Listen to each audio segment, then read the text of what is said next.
Just 13.2% of all players made it that far. The achievement for day one is called I'm Not Dead. It's just that kind of game. It occupies a certain kind of space in game criticism. Some game critics, mostly the ones who are good, will sing its praises day and night, call it the best game you've never played, argue it's a shining bastion of everything gaming could be but often isn't, and labour very intensely to explain why games don't have to be fun to be good. Journalist, board game critic, and wizard Quintin Smith wrote 3 incredible articles about it in 2008 for Rock Paper Shotgun, which are probably hugely responsible for a lot of Western awareness of the game. But when someone reads articles like these, they might make the horrendous mistake of actually trying to play it. And we all know how that goes, don't we? The game's just not fun. It's not interesting to look at, it doesn't feel good to play mechanically, it's frustrating, the story is confusing and wordy and translated from Russian by a mystical rat who only speaks in riddles. It lacks almost anything that would normally keep a person playing a game. And yet, people keep saying it's great. I think it's great too. It's an incredible game that barely anyone will have the resilience Welcome to the stream, buddy. to actually play long enough to appreciate, and that's maybe even the point. So, this time on the assorted mess of unrelated concepts that can scarcely be called a YouTube channel, I'm going to talk about all the things I find particularly interesting about this game and what they bring to making it so unique. I'm also going to talk about the problems it has that prevented it from seeing mainstream success, and then give a spirited defense of half of those problems anyway in the name of their artistic value. It's not a bad game, it's an amazing game. But it's also a bad game. It's a major time investment too. In many ways, it's a more interesting game to discuss than play. It's possible that Pathologic only exists so that we may speculate about it. So in a way, making this video is really for my benefit more than yours. I played over 60 hours of this thing. I have almost 600 gigs of Pathologic footage on my hard drive. I get to make a video about it. That was the deal. Part 1. What is Pathologic? That should have gone in the intro. On the surface, it's a very easy game to explain. Pathologic is a first-person survival horror RPG with story-rich and atmospheric. Doesn't it look fun? It's set in a town deep in the Russian steppe at some ambiguous point in the last 100 years. And by ambiguous, I mean imaginary. There are guns, but they're kind of old-timey types. A lot of the decor ranges from the late 1800s to early 1900s, but there's some Baroque-looking buildings lying around. The town is built around its meat industry, so there's bulls everywhere. But the abattoir is some kind of huge, ancient building fused with the earth, and its workers live in a huge housing complex that looks nothing like the rest of the town. And some buildings are actively impossible, like these staircases to nowhere. And then there's the Polyhedron, a giant floating tower that cannot be, sticking out of the earth, suspended by unknown means and made partially out of its own blueprints. So yeah, I'd say the time period's pretty ambiguous. You play as one of 3 different kinds of doctor who each arrive in the town for their own reasons, just at the beginning of the outbreak of a horrible plague that threatens the entire town and probably the world if it manages to spread. The doctors have 12 days to get their shit together, save the town, and somehow survive long enough to do that. In some ways, it's kind of an immersive sim. You have an inventory, weapons, clothes, and items. But look at the wording of these items. It's not food, it's rations. It's not medicine or healing, it's drugs. And what is other? Well, that's where you keep less common stuff you can use or sell, like hairpins and bracelets and flowers you picked. And are those human organs? As soon as you hit new game, it becomes clear that any simple description of its basic genre conventions doesn't capture how the game actually feels. The 3 playable characters, the Bachelor, the Haruspex, and the Changeling, aren't simply chosen by a menu. So, it's all about trickery to you? Wherever have you come from? No. I detest trickery. But if we ourselves are to suffer deception, our hands are no longer tied. Where are we? We open in a theatre, which you actually visit in the game world later, looking down on all 3 characters as they argue on stage over who is best suited to solving the problem. I can do miracles. Just let me. Will you please be quiet? The dialogue gets across each character's basic viewpoint. It's also written in a strangely theatrical way. The truth is my shepherd. I will perform the operation. Medica morbo adhibe. Don't you go all bossy on me, clever clogs. This calls for the gentle hand of a surgeon. Your gentle hands are used to killing, not giving life. You will inevitably do harm. As for Brainy, He has no regard for casualties at all. It sounds written, it's not even trying to be natural. It's like you're watching bad actors stumbling through their lines while rehearsing for a play, which you are. The actual play is about to begin with you playing as one of them. They conclude they can't work together and time is of the essence, and the house lights go down. We won't ever get along. I suggest we be on our way. The sooner the better. Off we go then? Let's go. The clock is ticking.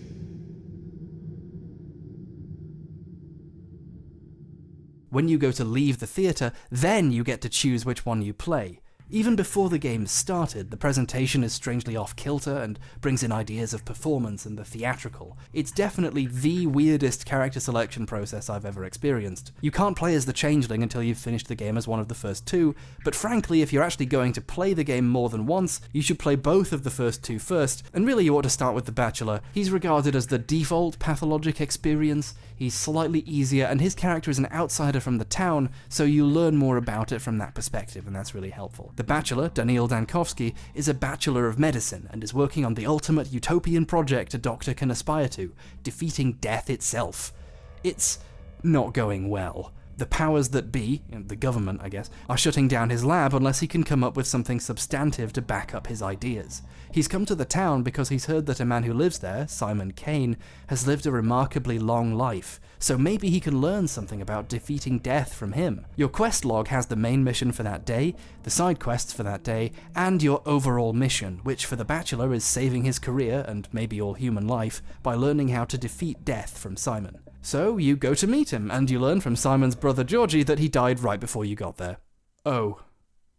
Well, Georgie asks you to help him find out who or what killed him. Luckily, you think you have a lead on how he died, because he met with a town community leader, Isidore Burach, right beforehand, and he was a respected local cultural figure and the town's head doctor of sorts. So they might have discussed his health or who might have wanted him dead. So you go to meet him, and he's dead too. People are speculating about a serial killer or a demonic steppe creature of myth, the Shabnak Adir, being responsible, and then you start to notice signs of a plague, and it becomes clear it probably killed both of them and is about to kill everyone else. For days and days, as the lives of people in the town and your own odds of survival get worse and worse, that original quest, Dankovsky's bright-eyed, naive mission to defeat death itself on his way to meet a dead man, will stare you in the face every time you open your menu and check your mission. For Dankovsky, this message doesn't update when saving himself or the town become his priority. For the rest of your sad life, you have to deal with being reminded that you came here for something completely unrelated. So, yeah, get used to that. Pathologic's not a game about getting answers or resolutions to your personal quests or even about being heroic. It's not a game about feeling safe or having fun. It's a game about Part 2, Futility and Disempowerment. You might be wondering why I'm reading the words out when they're on the screen, and that's because some people like to listen to these videos instead of watch them. I put a lot of effort into my visuals, but, you know, that's fine. So I think an important way of explaining the features and effects of this game is to talk about the first thing that'll probably happen to a new player. You start the game in the house of Eva Yan, who's letting you sleep upstairs. She tells you that she's heard noises outside and there's some strange men hanging out in her garden. Oh, I know how games work. This is a tutorial quest. RPGs sometimes have easy early quests that act as a sort of microcosm of the game, a tutorial for how various mechanics work. So you go outside and you're greeted by these strange boys. These aren't the characters hanging out in her garden. These are more tutorial figures. These are characters that pop up a lot in the game, tragedians and executors. These are their costumes, they're actors at the local theatre, performing plays and so on. But executors also perform important roles during the plague, like getting posted up outside the houses of important sick people to relay messages. Given that the game is already being framed as one large theatre performance with you as an actor, sometimes they break the fourth wall. Like right now, where they're telling you, a living human person, how to live in the world. These characters teach you how the basic mechanics work. Time advances no matter what, so if you don't do the important things you're supposed to be doing, other people will have to do them for you and might get sick, and you might need them not to get sick, so maybe don't let that happen. Your reputation is important, so don't start too many fights. Eat food so you don't starve and die, and so on. This game came out in like 2004, so the idea of having to eat and not die and time mechanics was actually pretty unique for the time. This is executed in an awesome way. Look at how this tutorial is framed. This conversation won't take too much of your time, especially since time stops during dialogues, and our dialogue is extremely important. You need to know how to play after all. What are you talking about? I'm neither a gambler nor an actor. He doesn't understand what the tragedian means by play. The tragedian is talking past him to you, so that you know the mechanics, but the bachelor has no idea why someone's telling him this. Need I remind a wise man like you of the fact hunger is sated with food? Food can be found in shops. The bachelor is having the weirdest conversation of his life. The fourth wall breaking stuff in this game is genuinely the best. Anyway, what's next? Ah yes, the side quest! So you go around to see about the men in Eva's garden and get a cutscene showing them, and you realize one of them is a creepy looking, inhuman worm man. Great, another thing I'll have to figure out later, I guess. If you try to make them leave in a threatening way in dialogue, a fight starts. The way fights work in this game is you get beaten to death in a matter of seconds and the game is over. Oh. Oh, geez. Hello again, you two. Ah, no need to be so dramatic. Actually, no, that's your job, isn't it? In Pathologic, combat deliberately feels off. The game has fighting mechanics in the same sense that a car being driven off a cliff has flight mechanics. Punching is slow and plays a random animation with a different length before the attack actually goes off, and its range is highly deceptive. The range enemies have with their attacks is hard to decipher as well. It's very swimmy, like there's lag in a single-player game. You have to learn to intuit exactly when to close in for your attack to hit, and when to step back and not get killed. It's quite hard to be good at fighting in this game. The game does everything it can to stack the deck against you if you get in a fight. The muggers who spawn at night open their combat with you by throwing a knife at your face, which, no joke, deals like 90% of your health in a single hit. No one gets distracted by guards once they pick a target, they just keep going for you while the guards chase them and hit them in the back. And they seem to only reliably drop loot if you're the one who kills them. You can right-click to trigger a blocking animation, which is pretty cool. It doesn't actually do anything though. Guns are eventually an option. They kill in 1 or 2 hits, but bullets are super rare, they're really expensive, and you have a tendency to miss even when you're pointing the gun right at someone's head. I don't know, it just feels a little weird. But this actually works in the context of the gameplay because it further disincentivizes you in doing combat, because even sure bets like bringing a gun to a knife fight are never really that sure. Fighting always feels like a risk, and it instills that you're not really supposed to live through this game while getting in tons of fights. You're never handed satisfaction or enjoyment from fighting, which normally is the sort of thing that's the most visceral part of a game experience. The game knows this too, and likes to throw challenges designed to hurt you and not be satisfying right in your face. Once you're past the point in the game where you're very likely to have a revolver, a weapon with 6 shots before a very slow and vulnerable reloading animation, a side quest pits you against 7 guys. And you have to stand still to open the menu, which doesn't pause the game, to unequip it to switch to anything else. It's like the creators are laughing at you, seeing what deliberately weird, difficult thing they can put in front of you and have you still actually do. This whole fight is optional, so really, it's your fault if you decide to try a dozen times to shoot 7 people with a gun with 6 chambers. Remember how I said early quests in games are like a tutorial? The lesson of this tutorial is you're gonna die if you make bad decisions. Heck, you're still probably gonna die if you make good decisions. Fighting is hard and punishing, especially against more than one person, and realistically you wouldn't be seeking out fights like this. You should be trying not to get killed first. A 2-on-1 fight in the first 2 minutes of the game before you know all the quirks of its combat is a death sentence, and the developers know it. They put this fight in here to teach the player lessons about how they should be thinking about the idea of fighting, or on the whole taking unnecessary risks. Death is cheap, and your health is expensive. I mean that literally too. How do you get health back? Simple, just rest in a bed for a few hours and... Oh. No, that does nothing. Actually, it just made everything worse. My hunger meter's gone up now. Okay, I'll eat an egg and... Oh no, that's not gonna close my wounds. It's an egg. It made my hunger go down. But wait, it only made it go down a tiny amount. And that was all the food I could afford. oh, I'm fucked. The only reliable way to heal is to take a painkiller like Meridorm or Novocaine. These are expensive, but they cause you to regain health over the course of a few in-game hours, which is agonizingly slow, but it works. They also cause a lot of exhaustion, which also raises over time while you're awake and causes you health damage if it maxes out, just like hunger. There are items that heal you without any downsides, tourniquets and bandages, but they don't heal you that much. They're pretty hard to acquire, and they're worth enough money that you might as well just sell them and buy some more delicious eggs. Basically, in this game, taking damage hurts. After retrying a few times, if you manage to kill the 2 people in this fight, the items they drop are barely worth the health you lost to get them.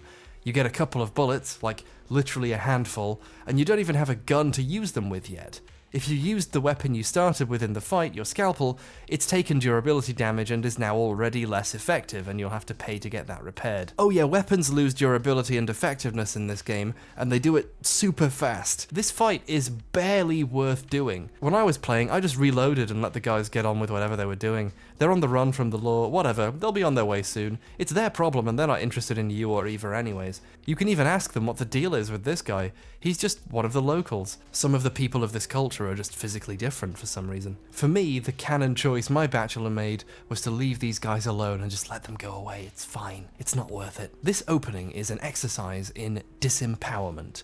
You're not the main character of the story. I mean, first of all, there's literally 2 other main characters, but on a deeper level, you're not special, and sometimes you have to keep your head down to survive. You are nobody's hero. Your character's stats page is a really helpful way of keeping up with all 8 of the chokeholds the game has you in. Reputation goes down when you start fights, kill people or other generally immoral things, and goes up when you do good things, like in quests, or killing muggers, or giving money to the poor, or medicine and alcohol to the sick. Not to cure them, but to help ease their pain so they can die in peace. A pretty morbid way of doing good. Despite being an RPG where you can get into fights with anyone you want in the street, a la Fallout or Elder Scrolls, the game has a very powerful ability to strongly incentivize that you don't do whatever you want. Not only do fights hurt, but your survival relies on you being accepted by society. If your reputation is too low, shopkeepers won't sell to you, and then you're kinda doomed to starve to death or to get sick to death or die to death. Exhaustion just goes up over time and is reduced by sleeping, but there are things like raw coffee beans and lemons which reduce exhaustion and give you more time to do things other than sleeping. But lemons increase your hunger and coffee decreases your health, just like in real life. But what's immunity and infection? Well, immunity is your ability to resist the plague. Kind of? Not really. When the plague becomes a factor, if you walk into a cloud of plague or get touched by a plague carrier or bitten by a rat, you get the plague. Your immunity defaults to 50%. There's expensive medicines you can take which increase it temporarily, but these also hurt you to use, and you have to use quite a few to raise your meter a useful amount. If the meter's absurdly high, and I mean close to 100%, and you're wearing a couple clothes that protect from infection, if you get hit by the plague, you might not get infected. It'll just lower your immunity a bunch so you get infected the next time you touch something. Hooray!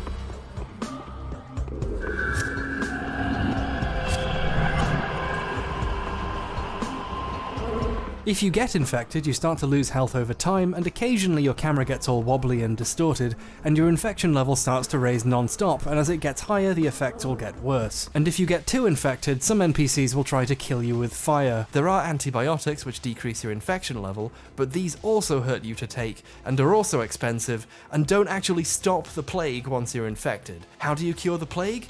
You can't! Fuck you! Don't catch the plague, shithead! That's not really up for discussion, is it? It's a fucking plague. Plagues are really bad. Statistically, in Europe from 1200 to 1800, roughly 100% of all living people died of the plague. Okay, there are items that can cure the plague, but you really want to not be wasting those. The game's about curing the plague, so you kinda might want to not use those on your personal status effects. If you get infected, either load a save, or prepare to have one extra thing to worry about for the rest of the entire game. There's one other important meter you'll need to keep a close eye on as well.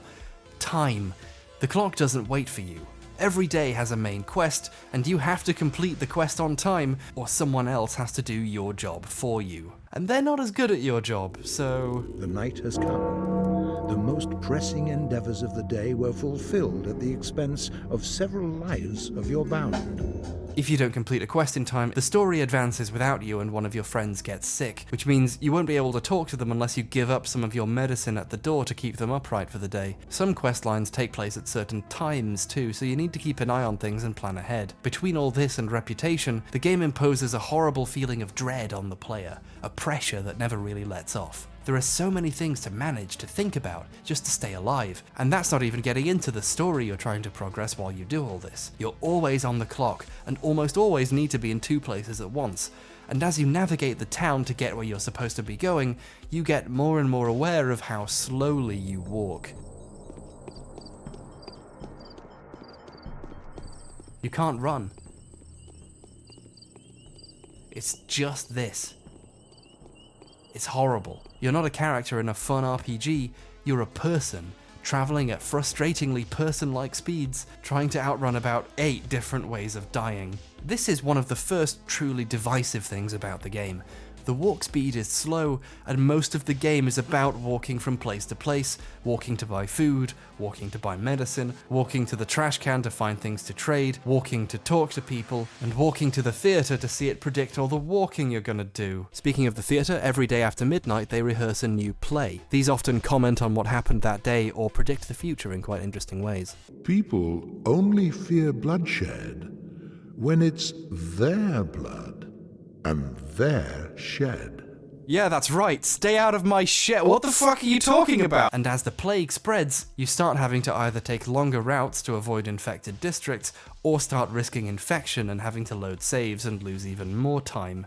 This is not fun. Or pretty. It's just walking. I've had people tell me the walking is what turned them off. It takes so long to get anywhere. Even if you're not in immediate danger because things are going well, you're still giving up a lot of your time going places. And the clock is still ticking down. So you're always racing, and you're always racing slowly. But this is also the point of the game in Microcosm.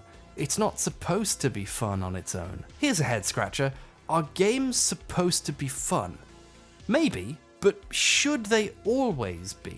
Is that the only reaction games can or should explore creating in their players? Well, I think it's useful to at least experiment. This boredom isn't a bug, it's a feature. It adds even further to this sense of disempowerment. It also has a profound emotional effect.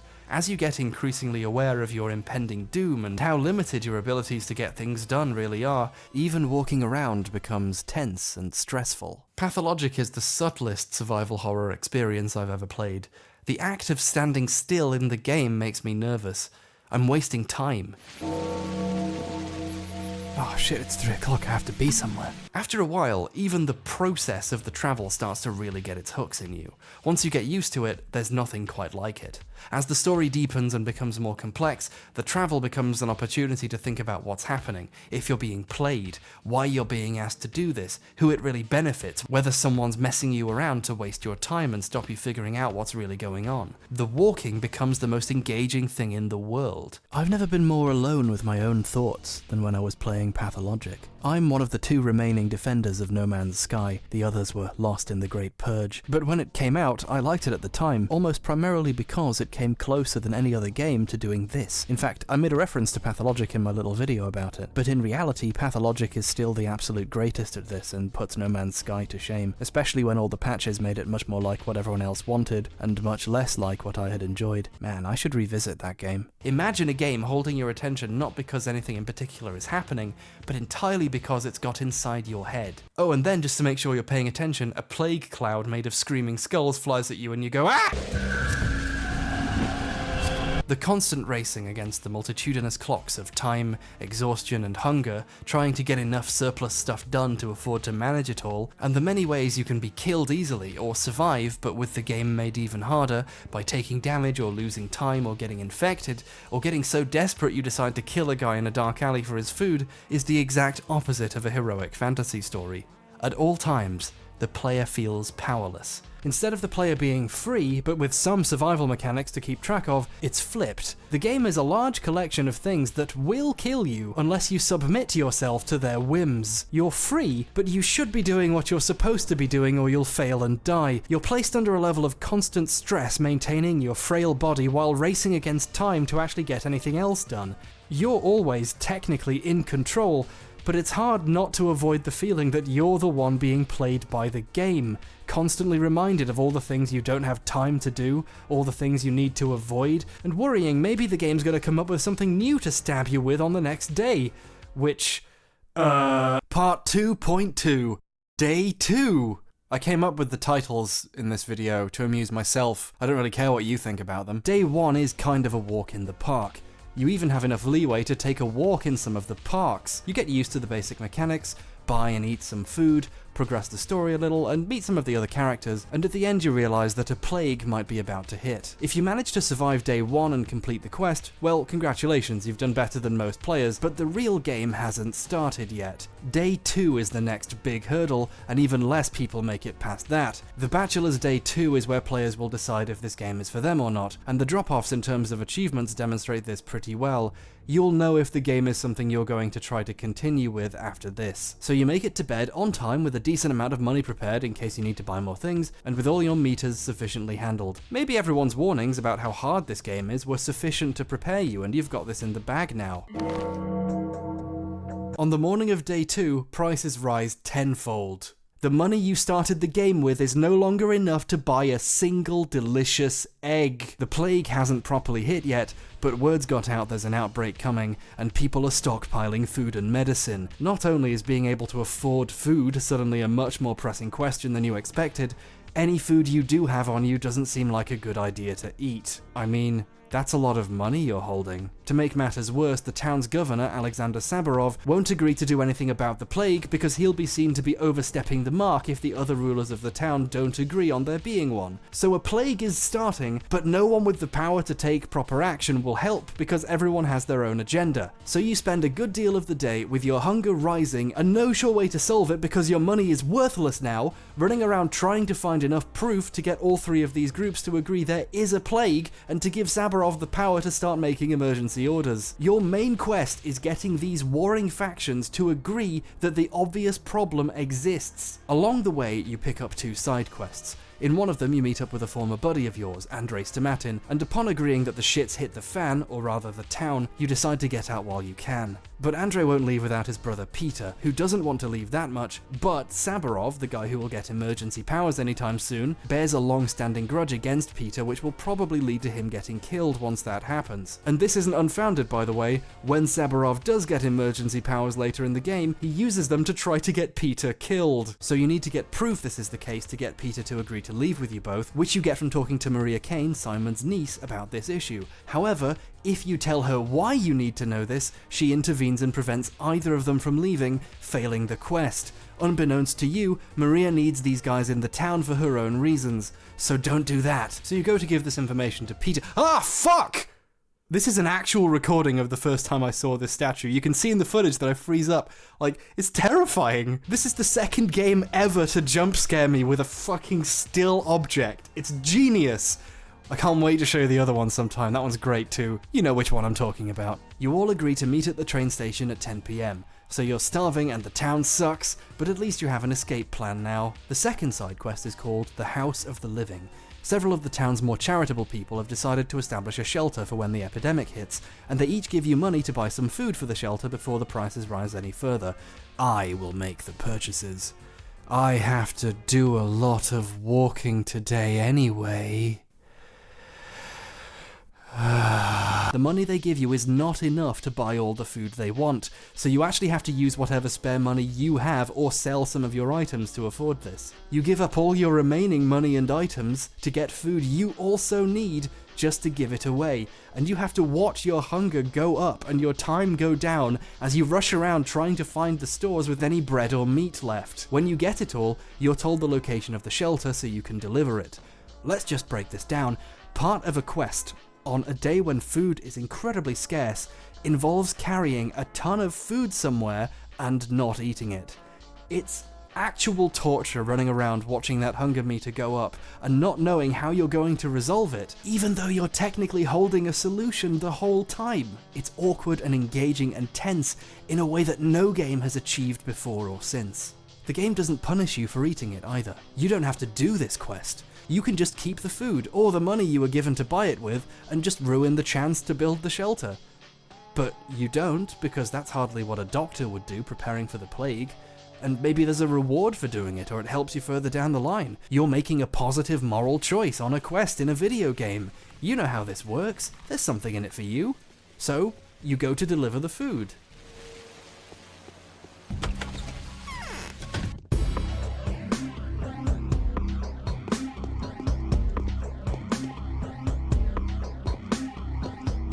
The house has already been hit by the plague. Everyone there is sick and dying, and the plague clouds will actively hunt you through the house if you stay too long. There's an executor there who tells you this mission was obviously a failure, so you leave and go back to the quest giver and give her all the food intended for the shelter. She gives you some nuts to tide you over as thanks for your hard work. The reward for successfully following this quest to the end is dramatically worse than the money or food you could have just run away with. At the very least, this quest results in finding proof of the plague, so the part of the main quest where you go in search of a plague-ridden house is at least solved by this too. If you do the main quest instead though, you get a genuinely terrifying encounter where as soon as you realize you've found a house filled with women who have the plague, once you try to leave, it spawns 2 more right where you just came from, and they try to grab you to appeal for help, and give you the plague if they do, and you just have to dodge past them. It's genuinely super scary and just emotionally awful. You're just abandoning these women to die. It's a horrible nightmare, which thankfully you cannot do if you did the House of the Living. Finally, Sabirov has the power he needs to start establishing hospitals under quarantine, rationing food, distributing medicine, and so on. And he even gives you a gun. So it's a day late, but things are finally where they should have been already. Perhaps too late to prevent a full-on outbreak, but better than nothing at all. You can defend yourself a little better now, at least. Luckily, you're getting out of here soon. So 10 PM rolls around, your quests have been one major failure, and one minor resolution to a power squabble that you're sure will heat up again tomorrow, and you haven't eaten anything, so you head to the train station. When you get there, you find guards blocking the trains. The Stomatin brothers are nowhere to be seen, they just didn't show up, and according to the guards, no one can enter or leave the town now because it's under quarantine thanks to the emergency powers you helped Sabirov get. You just trapped yourself in the town. If you try to talk your way out, all the guards attack you, and you lose reputation for killing them because these guys were just doing their job. Best of all, there's an executor standing there. This one doesn't say anything, and seemingly can't be seen by the other characters. He just stares at you, letting you know he knows how dramatic the irony is, laughing at you for thinking you can just leave the town. So you're trapped, and you're starving. In the middle of the night, you go to see a play being rehearsed at the theatre. The play's about how you're fucked. Bad news. The governor will abuse his power. When the morning hits, the game nonchalantly says it all ends in less than 10 days. Exhausted from a day's being a pawn in someone else's power grab and scrambling for resources for a quest that was doomed, and starving half to death, you eat one of the nuts. Great. You're completely fucked, and you're on day 3. Day 2 is excellent game design. It's deeply engaging, watching your attempts to get anything at all done get frustrated, and it also sets a general tone for the game. It does the special game design trick that I like to call recontextualizing. Players come to games with their own expectations and understandings of how a game is supposed to work and feel and play, a certain general set of ideas about what all this is supposed to be like. If you're playing an open-world RPG, you know what dialogue trees, shops, trading and hunger and time mechanics and moral choices are, and you think you know how they work. Day 1 partially plays into this. It takes pains to show how fragile you are and all the work you have to do to not die, but it's doable, it makes sense, it doesn't feel that much different from a normal game. When the prices rise so massively that money is effectively worthless, and you were given no warning this would happen, everything about how you relate to the game experience is thrown out the window, and you feel that happening in your brain as you play and realize what just happened. Walking around while slowly starving, getting rid of the rest of your own items to try to get the food for a doomed quest, carrying food you can't eat around, and wondering when you will get to eat, and watching your meters inevitably rise as you race to help the town and only barely achieve anything, you start to make realizations. Enough! I am tired of being sexualized. It's like all you people care about is my delicious fat pussy. And no one cares about my hobbies. My hobbies of having giant knockers. Enough! I am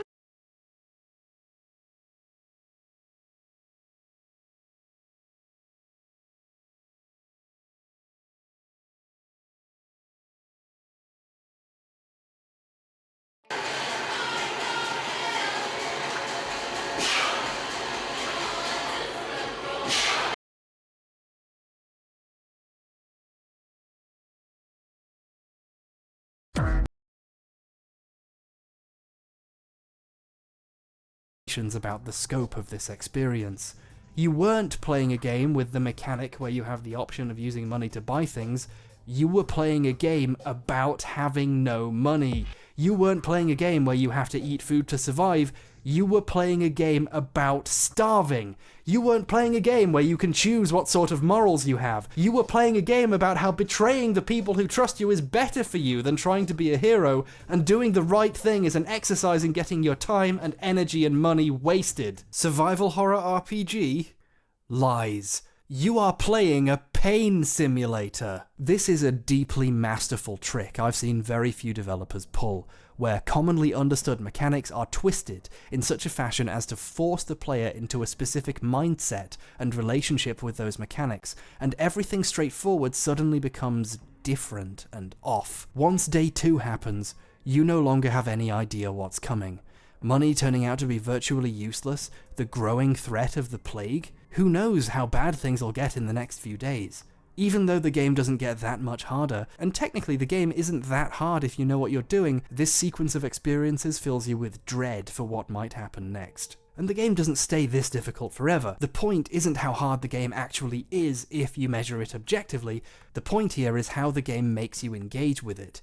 The game has a reputation of being depressingly punishing and difficult, and while all this is true in places, and it does get very hard in brief bursts, the fact the game manages to create this reputation without always being that hard is a serious credit to its execution. Day 2 grinds you beneath its heel, and even if things pick up for you, or you master the art of stabbing bad men for extra cash, you'll never really feel in control again. And that is genius design. One of the ways you can make surviving slightly easier is to sell your gun. The gun you just got is worth a lot of money, and so are bullets, which might be good for solving some of the more pressing issues of the game. You don't get in that many fights, especially if you're avoiding them, but being put in a position where the best chance of survival is getting rid of one of the main things a first-person shooter is known for, it's even in the name, that's a notable thing. Almost everyone I know who made it this far sold their first gun, allowed themselves to remain vulnerable for the chance to maybe not die of something else. You can also learn to hold on to certain objects to trade for better things. In trash cans you can find all kinds of stuff. Sometimes people throw out jewelry or needles or empty bottles, which you can refill with water for free and drink to reduce hunger and increase exhaustion, or save up to trade for bandages with the town drunks. The children in the town will trade flowers or nuts or blades for various useful things like medicine and bullets. So the nuts you got were useful, you just might not have learned their value. And this is another bigly clever thing the game does. The economy isn't as simple as I give you money and you give me my delicious egg. It's a web of needs and wants from a variety of NPCs which informs the value of myriad different items, which you can benefit from if you pay attention and learn. The game never hands any of this to you, and that makes discovering and using these things feel good, like you've worked it out and solved something. One type of child in the town, this little girl, sometimes, very rarely, has an item on her called Schmauder. They're expensive to trade for, but they're worth it. If you use it, it reduces your health to almost nothing, but it cures the plague. There's a very limited amount of real cures available throughout the story, so getting your hands on some of these is a real help. Even if their downsides are too much for you to risk using, other people will pay thousands and thousands of rubles for them, almost $50 worth, and hey, maybe some of your friends might need curing later. Just saying. This all works in the context of the story, too. The bachelor is in a foreign town whose customs aren't like the ones he's used to, and so are you. And all this tension and storytelling happens largely while you're just walking from place to place in a town. It's quite an experience. And this experience is enhanced by the game's music, which is some of the best in the business. It takes a front seat during a lot of the walking, and it does excellently with that spotlight.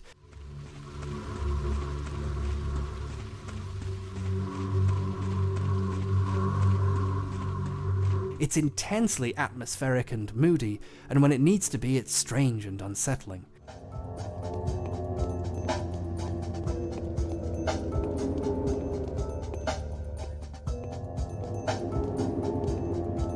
It feels at the same time natural and alien, like you're witnessing a normality that isn't familiar to you personally.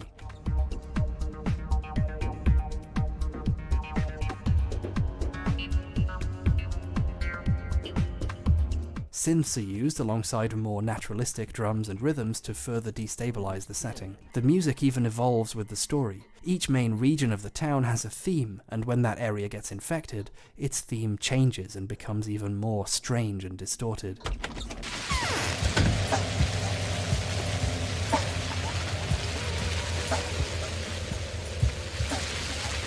On top of the slightly remixed original music, you can now hear a distant and frenzied chanting. It's great, and some of the tracks sound subtly different for different characters, which is awesome. The opening theme is a real banger too.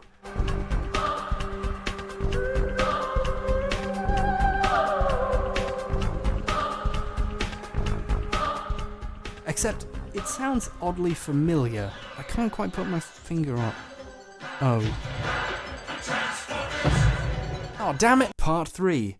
The writing. By now, if you've been pausing to read the text for some reason, you'll be very aware of how strange the writing is. And whenever you begin dialogue with someone, they actually say something out loud. When we do not find peace of mind in ourselves, it is useless to seek it elsewhere. Truth does not do as much good in the world as the appearance of truth does evil.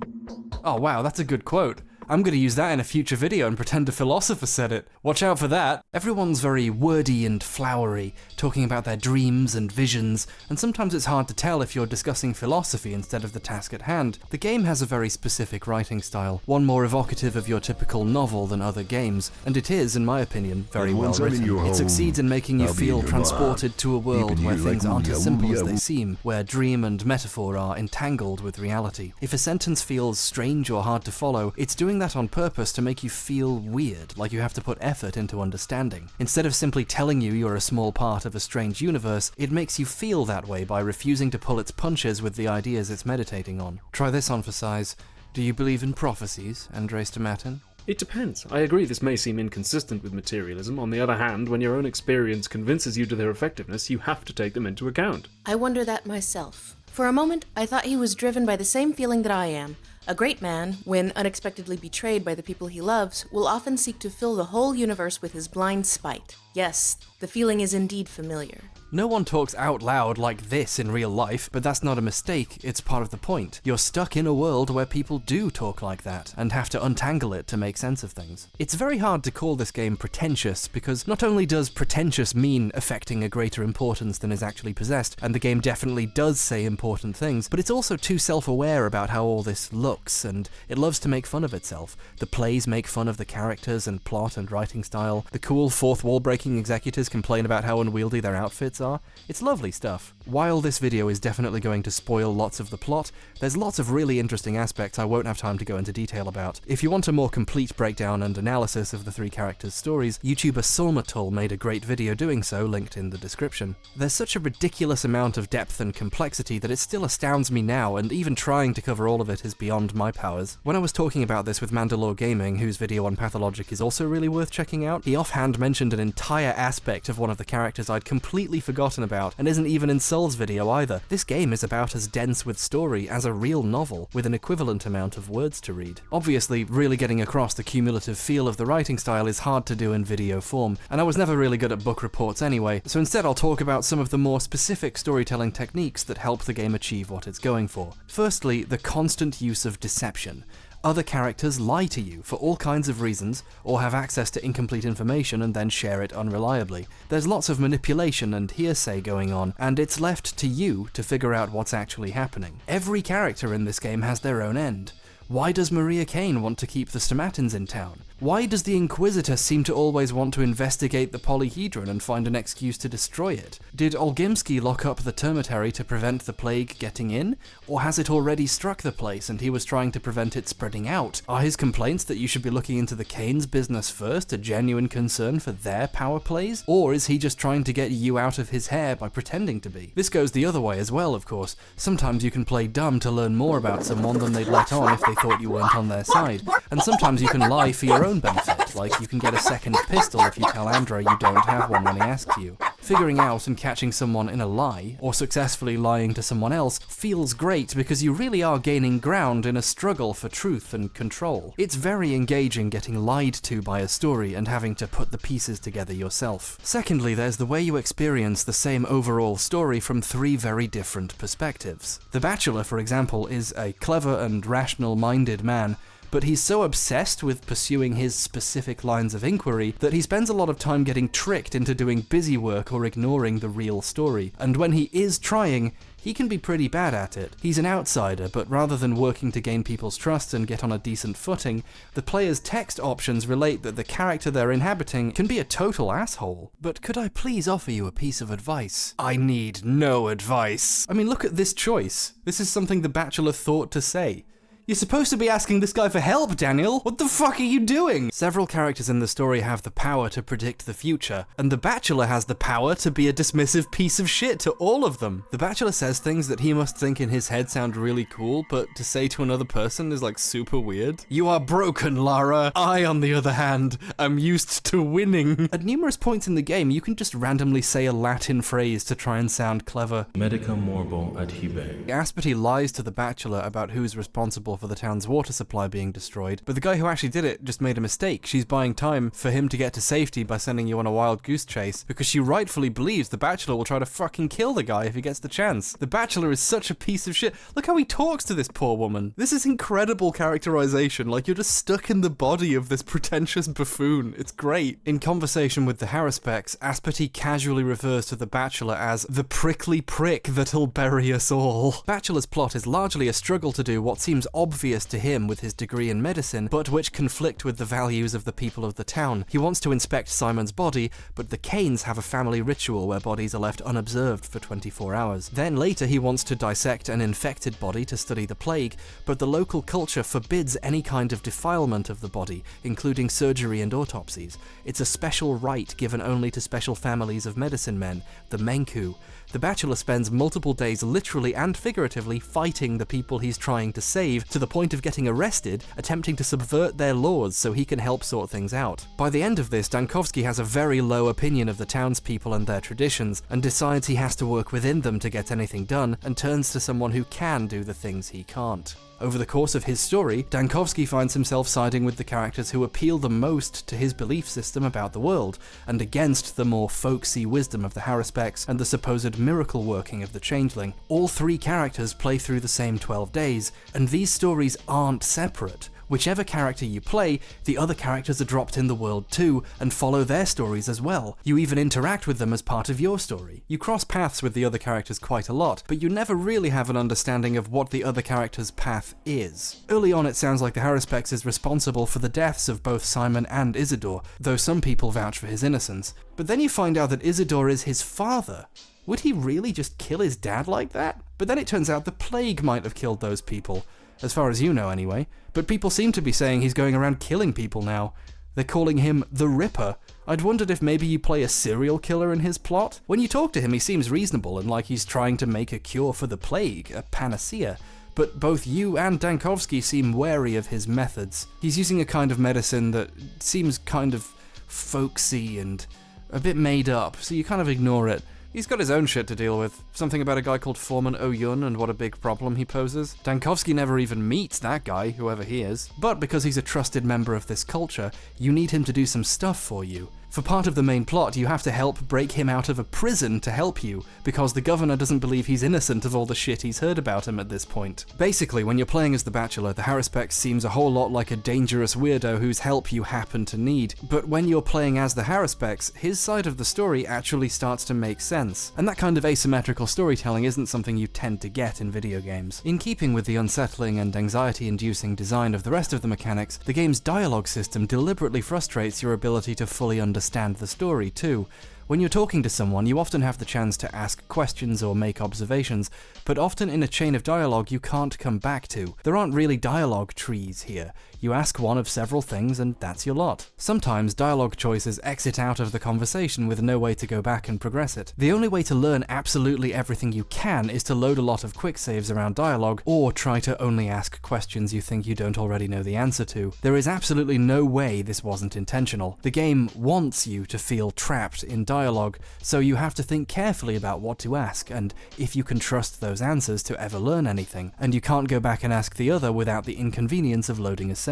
You have to figure out what thing your character should say which won't end the talking if you want to learn more about what's going on, so you learn to talk manipulatively instead of truthfully. Do you really need to tell someone you think their idea is bad when you can play along and learn more? It makes even dialogue somewhat tense, uncertain what option will end the talking. Take into account it's possible to fail quests by saying the wrong thing, and you have a great system nestled precisely in the fact it seems unforgiving and incomplete. The system only feels bad if you're trained to expect to be able to go back and learn everything you want, but as we've just spent over 40 minutes covering, the game's about not getting what you want, and hating people for it. One thing that complicates discussions of the writing is the fact that the game has had 2 English translations now. The first, which came out when the game was released overseas in 2005, was notoriously so strange that some sections of the game are borderline impossible to understand without a guide or a philosophy degree, and some sections were even taken out completely for foreign releases because they just didn't make sense. The HD remaster has a new, improved translation and has the cut parts put back in.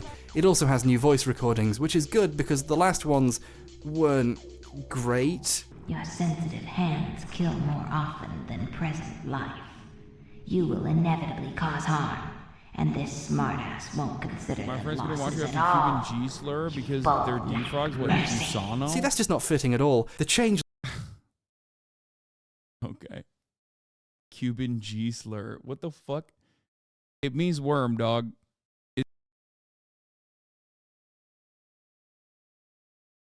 It's like a political fucking take. It means counter-revolutionary. Is while simultaneously advocating for the right to is be an able to say ambiguously the N-word as a magical white little guy. girl, not an evil elderly crone witch. Simon, the land has cast out a monster from the bowels to bridle his impudence. Katerina, oh sorry, she's Katharina in this version, is one of those clairvoyants I mentioned earlier, but she's also whacked out on morphine most of the time. This voice really isn't appropriate for her. I need morphine. Yeah, that's better. The new vocalists are much more fitting, and better directed too. They would have had to re-record the vocals anyway because the translation they were going from was pretty bad. For example, there's a cultural term the Haruspex uses a lot to refer to the Bachelor, oinon. Go, Oinon. Peter, I need time to pick you're up my best tools. friend. You gave me a home when I didn't have one. Well, that treated me like a bit to be desired. Go, Onion! I need to collect the tools. This epidemic acts as if it has a mind of its own. This disease behaves as though it has a mind of its own. Yeah, see, maybe they forgot to delete a sentence there, I don't know. Traces of the supernatural are found more often than most reasonable and wise people would like. I'm not really feeling it. Chimeras that had been Chimeras worship... Okay, that's a little better. That sounds like it might even be a way of saying it. It's chimera, right? Oh god, I don't even know anymore how to pronounce chimera. Please be chimera. Chimera. What? What? Screwed this one up. Needs fixing. That is not how you pronounce chimere. It sounds like someone machine translated the original Russian script into English, then went through doing right-click thesaurus to make it sound smarter. It's tough to parse and it really throws me off. Every time a character's side of a conversation turns out to be 3 lines of this kind of text, my brain groans at me and I have to pause for a sec to mentally prepare to read it. The game's weird writing was like that in the original game too. Russians don't walk around talking like this. This is just how it was written. I originally thought this line in the old translation translation, immortal dragon, was weird. Like they were trying to refer to Simon as a mythological creature, but accidentally refer to him as a creature that we have a lot of visual connotations for. The new one says Leviathan, which seems more appropriate. If you call someone a Leviathan, it sounds metaphorical and less literal. But I checked, and the original Russian version calls him an immortal dragon too. And dragon doesn't have any special metaphorical meaning in Russian, it just means dragon. It's just a weirdly written game that the old translation makes even weirder by taking it way too literally. But there's an interesting intersection going on here. You see, while the translation is improved, at least in my opinion, the sense of strangeness in the unforgiving and alien culture of the strange town was completely intended.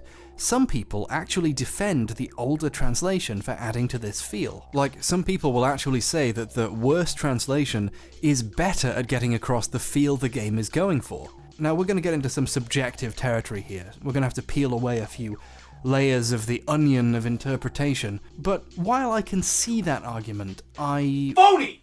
You're a fucking phony! Okay, fine. I have something embarrassing to admit about my relationship with this game, which really throws my pretentious hipster credentials into question. You telling him you're a phony yet? Yeah, I'm doing it now!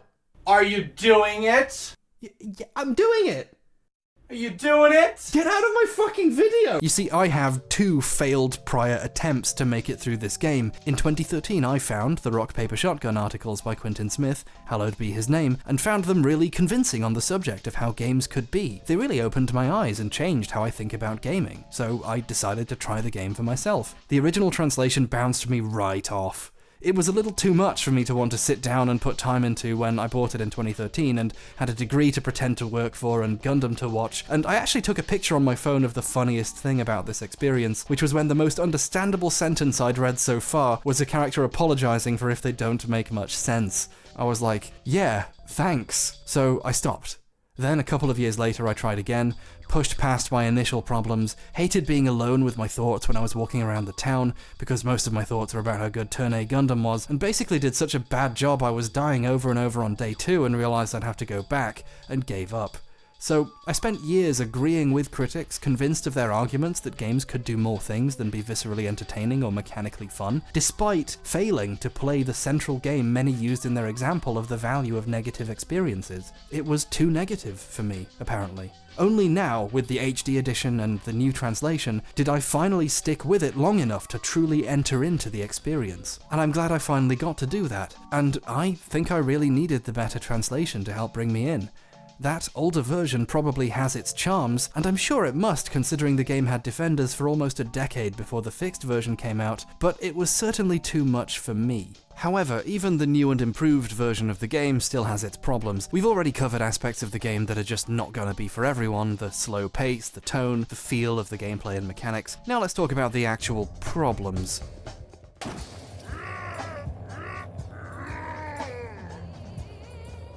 Part 4. The jank. One thing that's absolutely necessary to successfully progressing the story is to read your mail. You get letters from people over the course of the day, and the only way to know you get them is to know you get them. And the only way to read them is to hit the L key on your keyboard to open up the letters menu. The game doesn't tell you this. The game's tutorial, amazing in its own way as it is, fails to tell you one of the most critical things you need to know. If you don't read your mail, you straight up will not know what to do on some days, and as far as I can tell, nothing in the game tells you unless you check your keyboard options. This is a huge oversight. The game does do interesting things with not giving you proper information, like it never tells you that food prices are about to ruin your life, or it doesn't tell you that some of your quests will end in disaster and you maybe shouldn't have bothered or run away with the money. And if someone's not going to get to those moments because they didn't understand what they were supposed to be doing, or got annoyed they hadn't even been told a core feature by the game, it's a genuine flaw. Speaking of the flaw, hear that thud? When you have too many items in your inventory, the item drops on the ground in a bag and you have to drop something else to pick it up. If this is a plot important item, not hearing that and looking down to swap something out could cause a lot of problems.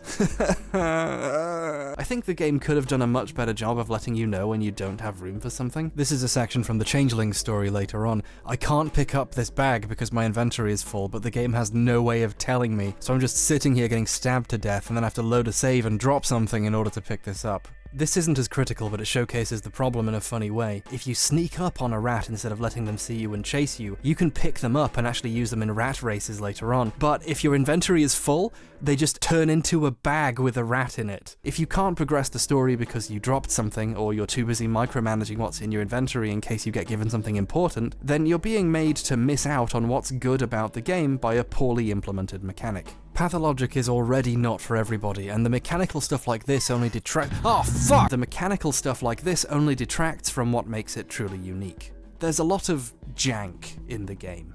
AI bugs out if you stand in the wrong place during fights, spins in circles or stands still and waits to die. You can get stuck in level geometry sometimes. The physics like to explode. The thing is, a lot of these sorts of problems are a result of the game existing at all. Like, you could spend a ton of man-hours making the AI work perfectly in fights that aren't on completely flat ground, or you can get the game out before your team goes bust. And in many ways, much like I Divine Cybermancy or Vampire the Masquerade Bloodlines, the bugs are a good thing. They're a reminder of how much bloody work it took to whip this thing into existence with the available tools. I still shudder when I think about how to get the Source engine to do things I or Vampire did, and Pathologic's engine seems like it was made out of whole cloth. Do you have any idea how hard that is? Video games are hard to program. It takes years of work to make something good. Games, as a rule, even the stable-looking ones, are usually at their core hugely hacked together to barely do whatever they do, and even what seems like simple, slight changes run the risk of absolutely obliterating everything you hold dear. So a lot of the game's weakest aspects feel like a compromise for the inability or instability of the engine. In the story, for example, sometimes characters interact. They talk or get one another to do things, but while you're present, characters are never doing anything. They're just standing where they're supposed to be standing, and you go over and talk to them, and you get the impression they're in the middle of doing it or taking a break or something. Sometimes characters meet up to discuss something or get attacked by soldiers and escape, but it's always just happened when you walk in and everything's already over whenever you're there. It's not super immersion breaking, but a little more interaction, or being able to watch the characters do the things you're told they did, might have been nice. Also, characters sharing a space together don't seem to regard each other. They either do their idle animation and occasionally say lines like they normally do just next to each other.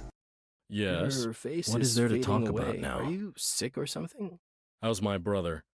Any news on him? Or they're completely frozen in place. You never even get to watch a conversation between two characters. Even when they're in the same room, you talk to each of them separately. Again, these aren't things I would really criticize the game for. These are reflective of the absolutely minuscule amount of budget and time the developers had, and the limitations of their engine. These are things that it would have been nice to see working better, but aren't a huge problem when you're actually playing.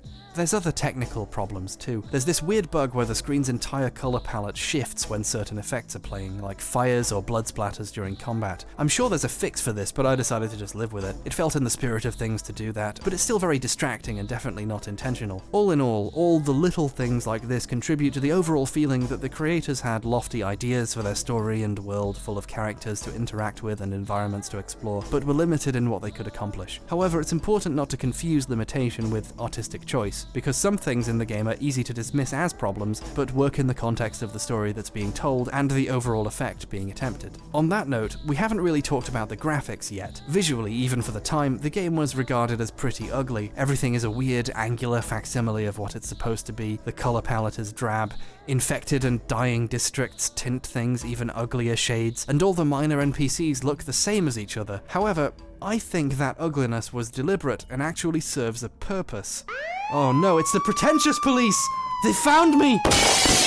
Oh, Jesus Christ! The game is set in a dying rural town. The sky is never clear, everyone's sick, everything is depressing, and the filters that turn up in infected areas make everything even more sickly. The fairly low texture detail and polygon count do end up contributing to this look and feel in their own way. By being not much to look at, the downer tone set by the story and mechanics isn't thrown away by looking pretty. The game's art design when it comes to characters or the more interesting locations is imaginative enough that even if it doesn't look visually great, you can see what they're going for and understand what it's supposed to be, at least. So, at least in my opinion, the art style contributes to the feel. I think it works that it looks like this and not otherwise, but I'm not sure if I'm happy with saying that, because If the game had looked better, like if it was on par with Half-Life 2, I don't think I'd have been saying, this should have looked worse, would I? It's one of those things where, because it works well enough for what it is, I don't feel a need to complain that the graphics are bad, even though obviously they could be better. People can decide for themselves where the experience is improved or worsened by things like bugs or inventory stuff, or the combat, or graphics, or translation,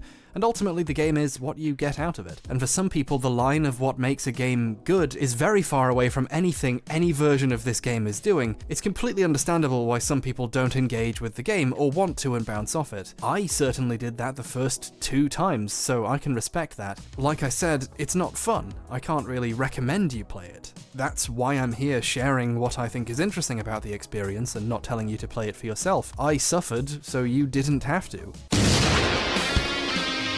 Once you get over the initial humps and learn to deal with the difficult elements, cope with the survival mechanics, and get good at walking, wow, what a phrase. Get good at walking. Learn to do a repetitive, unsatisfying thing on your way to a goal.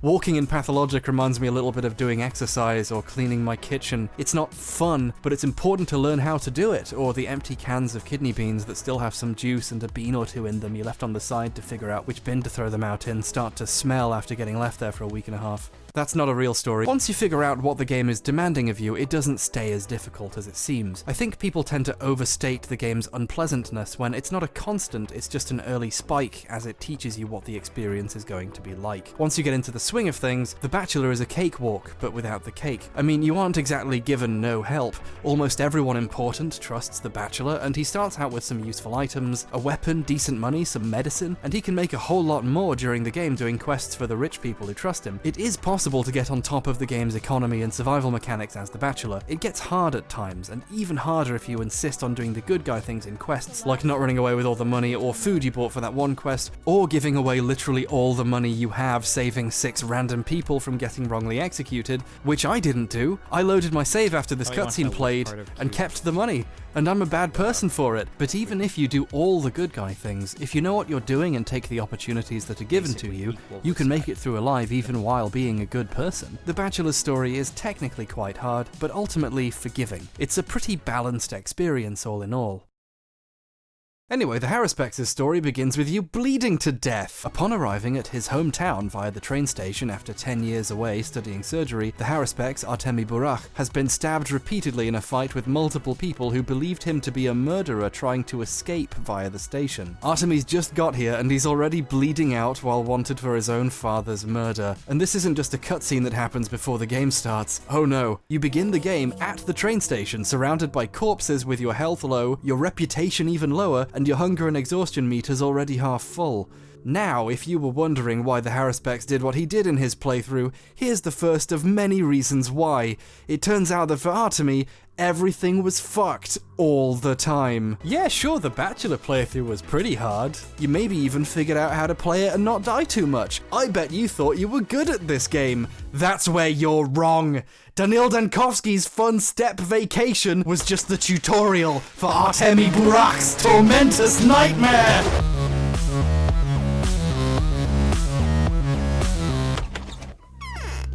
Some people refer to playing the Haruspex as hard mode, and I must admit, at the beginning it is a little bit like getting stabbed in the dick, but after that it gets much worse. Remember that horrifying moral quandary as Dankovsky where you could risk 6 innocent people getting executed if you choose not to get involved in something that isn't your business anyway? The Haruspex has a moral quandary 1,000,000 billion times harder, and it's his first quest. After getting chased into the warehouse territory by an angry mob, you go inside and meet a gang of children. This gang was there in the Bachelor's playthrough, but you only really visited them like once. They weren't really very interested in talking to you, and the Bachelor was too busy sucking up to the important people to care about a bunch of children. When you talk to Notkin, their leader, he says they have a rebel who stole something from them to defect to a rival gang.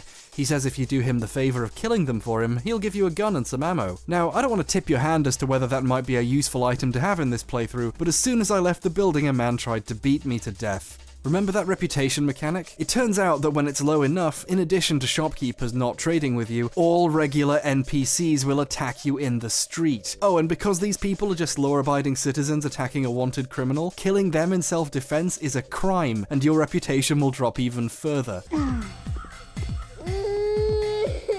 So either you run away to preserve what reputation you have left and try to do good things to correct it, or fight back and make everything worse. Good luck, fucker!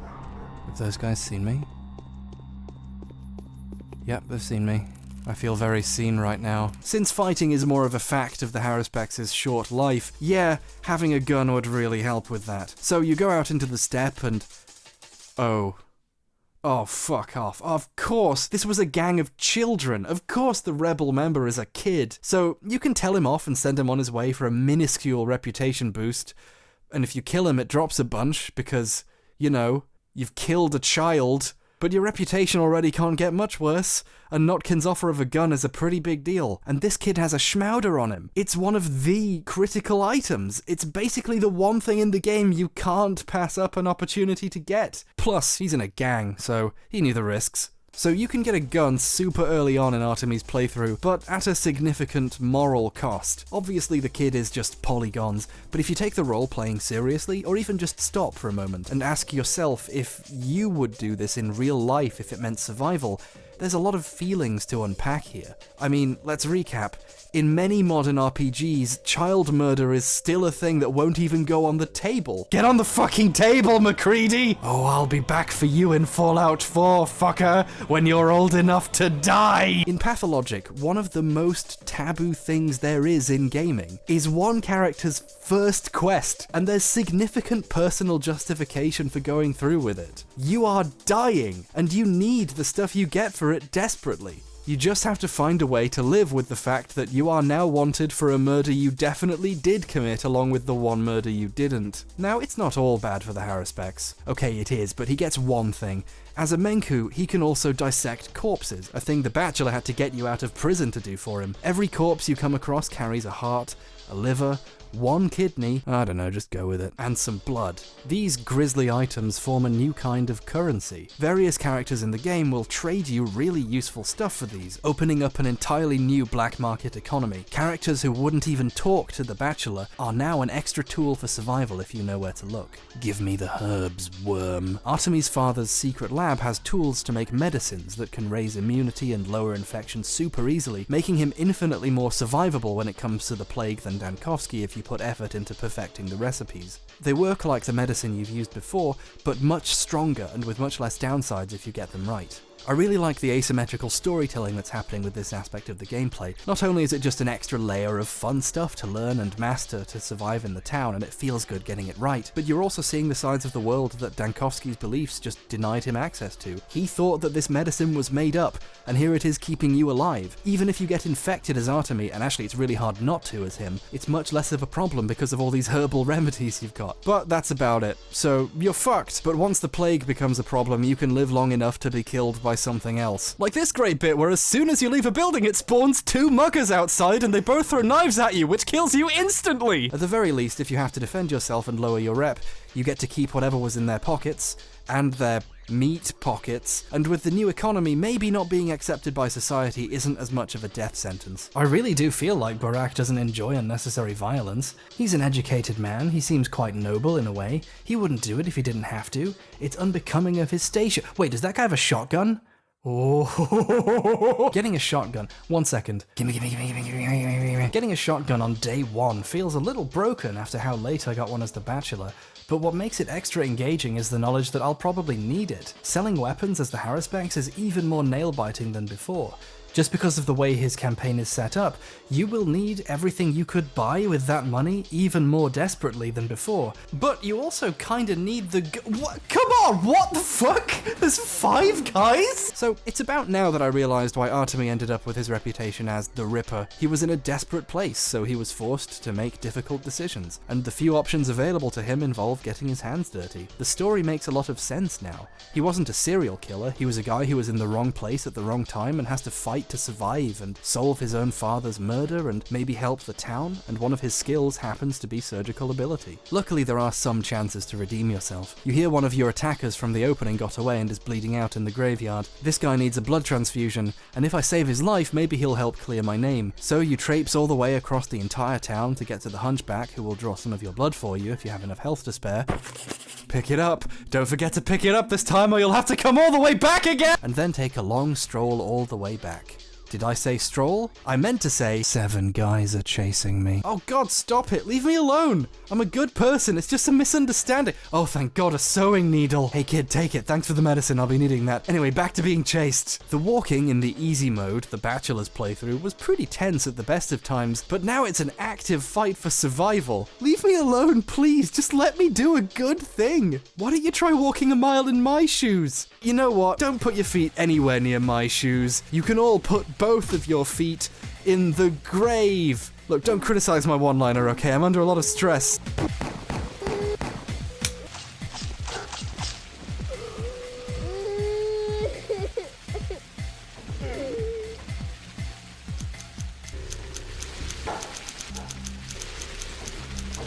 Ooh, a lemon.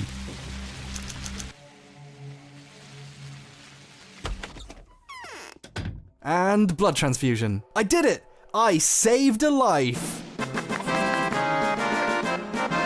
Yay! Now I'm well on my way to clearing my name, and I'm only mostly poor and exhausted and hungry and dead. Fuck! So remember the perspective thing I talked about?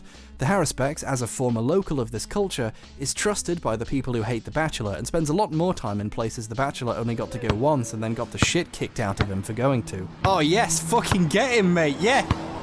So you see a completely different side of the story, and of the town since you spend time being public enemy number 1. The reputation mechanics basically didn't come up in The Bachelor's run unless you killed people for no reason, but now you have to face the problems having a low one poses, and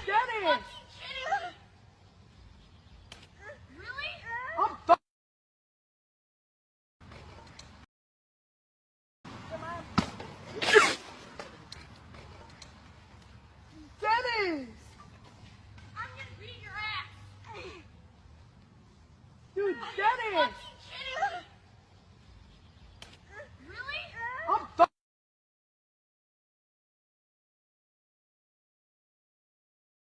build it back up to survive. It's hyper engaging, not just because it's hard, but because you remember how it was before.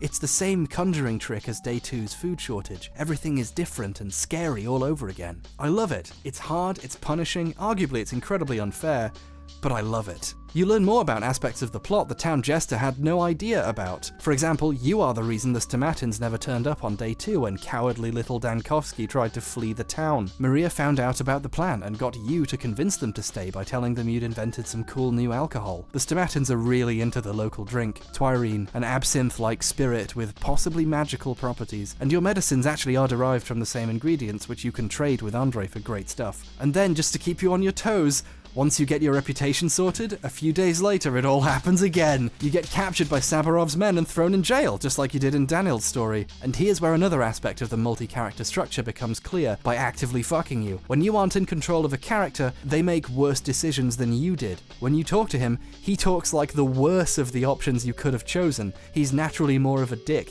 He even says random Latin phrases at you. It's great. I love this prickly little prick. He's just so well characterized, and I love how much the game hammers home what an idiot he is in this version of the story. The big city guest jumps the gun too much. Not the mystery-solving type, really. But he doesn't know our traditions. He's bound to be deceived. Even the plays that you can go see call Dankovsky a piece of shit. All in all, we can fight. You self-serving jerk. Dankovsky believes the disease came from the wells. He's wrong. But more importantly, he never stages a prison break. You have to break yourself out. Then, later in the game, he fucks up a quest you did easily when you were playing as him, and then you have to break him out of prison. Nice going, Dankovsky. Okay, fine. Don't panic, I'll bargain for your release. 30 clips of rifle ammo? Listen, there's a plague going on. We're kind of on the clock here, and I'm not giving bullets to a gang of violent kids. Someone could get hurt.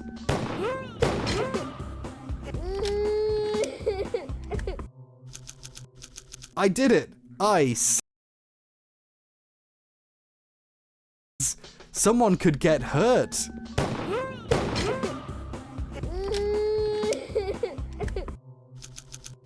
I did it. I saved The Bachelor.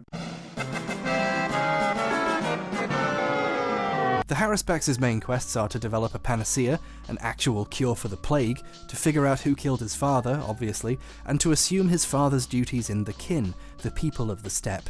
To do this, he gets to go into the abattoir and talk a lot with Foreman Oyun, the guy who's currently in charge and the Bachelor barely heard anything about, and who is also bad at his job and everyone hates and wants you to replace him.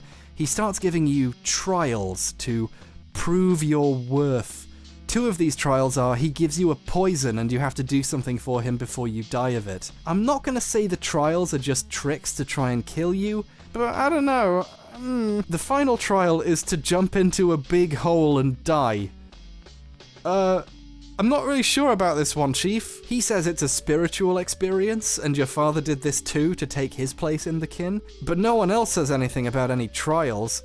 By the way, if you jump in the hole, you die. There is a spiritual aspect to Artemis' life in the town, though. When you're walking around out in the steppe, you can hear a cool, distant chanting now.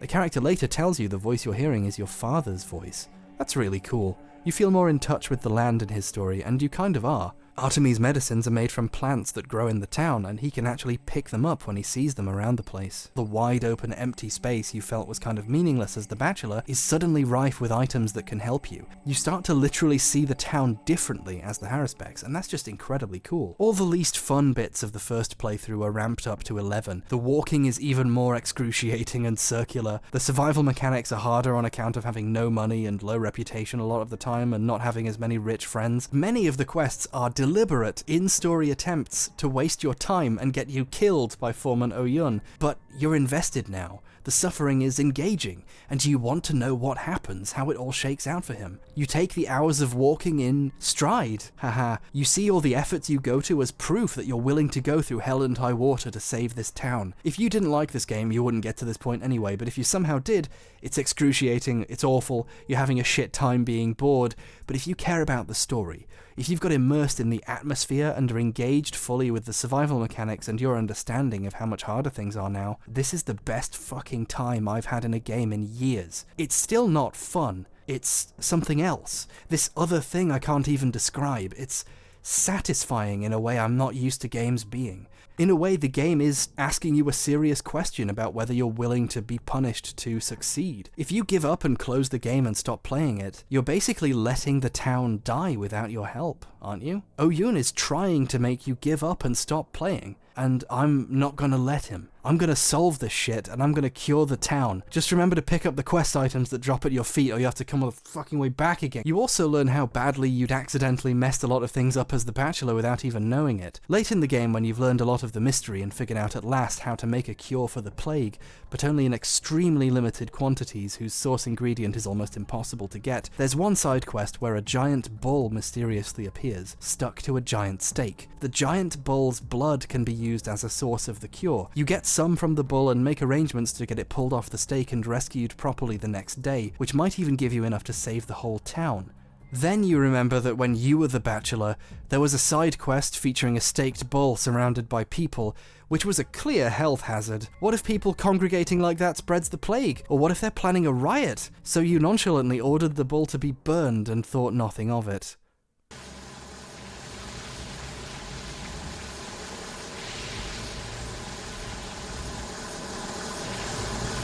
Dankovsky, you prickly prick, you've buried us all! So make the most of the blood you got the day before, because that's all you're getting. In any case, the Haruspex run is a spectacular playthrough. It's excellently designed. It forces you to relate to mechanics you felt like you knew, but in even more knuckle-tightening ways. And every time you get one over on the world or Oyun and survive to the next day having learned more, it feels like a genuine victory. Having an in-depth understanding of the layout and purpose of each part of the town, and then getting to be a fugitive from the law in it is so cool. You get to see your previous character how other people saw him instead of how you probably felt while playing as him. You learn more about the mysteries of the town from a second perspective, and you finally have something of an idea of how everything slots together. All the problems the game has are even more glaring after another 20 hours of playing a story in it, but I had an even better time as the Haruspex overall, and I'm glad I sat through the grim, bloody nightmare of the story to the end. The bitterest end. Destruction is inevitable. There's no miraculous way out. There was nothing to hope for from the start. I can't really talk about Pathologic without showing you how it all shakes out. It's too cool not to talk about. By the final days, the town is a war zone. An Inquisitor and later the army have shown up to try to get things under control, but the commander hates the Inquisitor and they won't work with each other. He loses control of a bunch of his troops, half of them die of the plague themselves, and all they've really added to the proceedings is now the army's shooting the diseased in the street. So I really hope that you have medicine, because if you get too infected, God, this last section is hard. Actually, here's a weird thing. If you get hit by the flamethrower, it does a ton of damage, but it also reduces your infection level. I think it's meant to be a metaphor for burning out your infection. Usually this kills you, but due to a bug, if you somehow survive the fire because you got out of dodge super quick and had a lot of health, if it reduces your infection past 0, it cures you of the disease. Hey, thanks for that, you little fucker! The disease itself is chasing you down in an evolved, even faster form that looks like angels made of blood. It's a nightmare. The army's brought a giant cannon and has orders to shell the entire area to the ground to prevent the plague from spreading if it comes to that, and it is coming to that. However, after a lot of false starts and internal politicking and generally getting messed around, your characters manage to find a solution to the plague. The trouble is, each character finds their own solution. The Bachelor has helped develop a vaccine which can protect the healthy from getting infected, and falls in with the Kanes, the utopian academics and elites who helped develop the polyhedron, the impossible structure next to their house that has kept most of the town's children safe inside, and may now house Simon's soul. It's a marvelous, miraculous thing that heralds a new and beautiful future. He also comes to think the town is a lost cause. He's sick of the babblings of its people whose customs have prevented him from helping them. Over the course of the game, the Bachelor's map of the town evolves as he learns new things and gets more and more disillusioned with his quest. To the Bachelor, the town is an ugly and disgusting thing, crammed on a hill where it shouldn't, with its blood and darkness seeping into the soil, and eventually the beautiful, mathematical polyhedron joins it, a wonderful thing skewering through the dark earth and its corrupted blood, bigger and more important than anything else. He believes at this point the plague is caused by the backwater people's unsanitary practices, causing animal blood to congeal in the earth for thousands of years. The Bachelor wants the commander to shell the town, destroying it and the plague, and freeing the polyhedron of its corruption, leaving the survivors to build a new town on the other side of the river, governed by the visionary Kanes. If the Bachelor gets his way, he really did bury them all.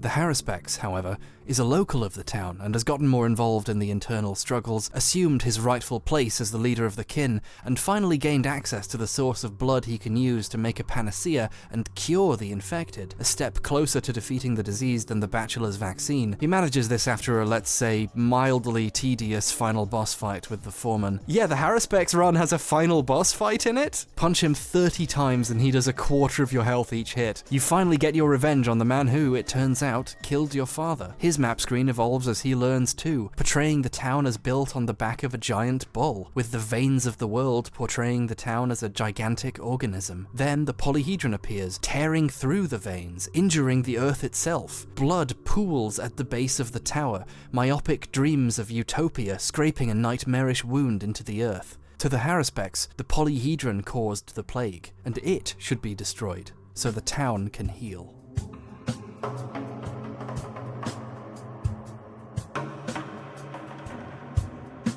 I like these two divergent climaxes.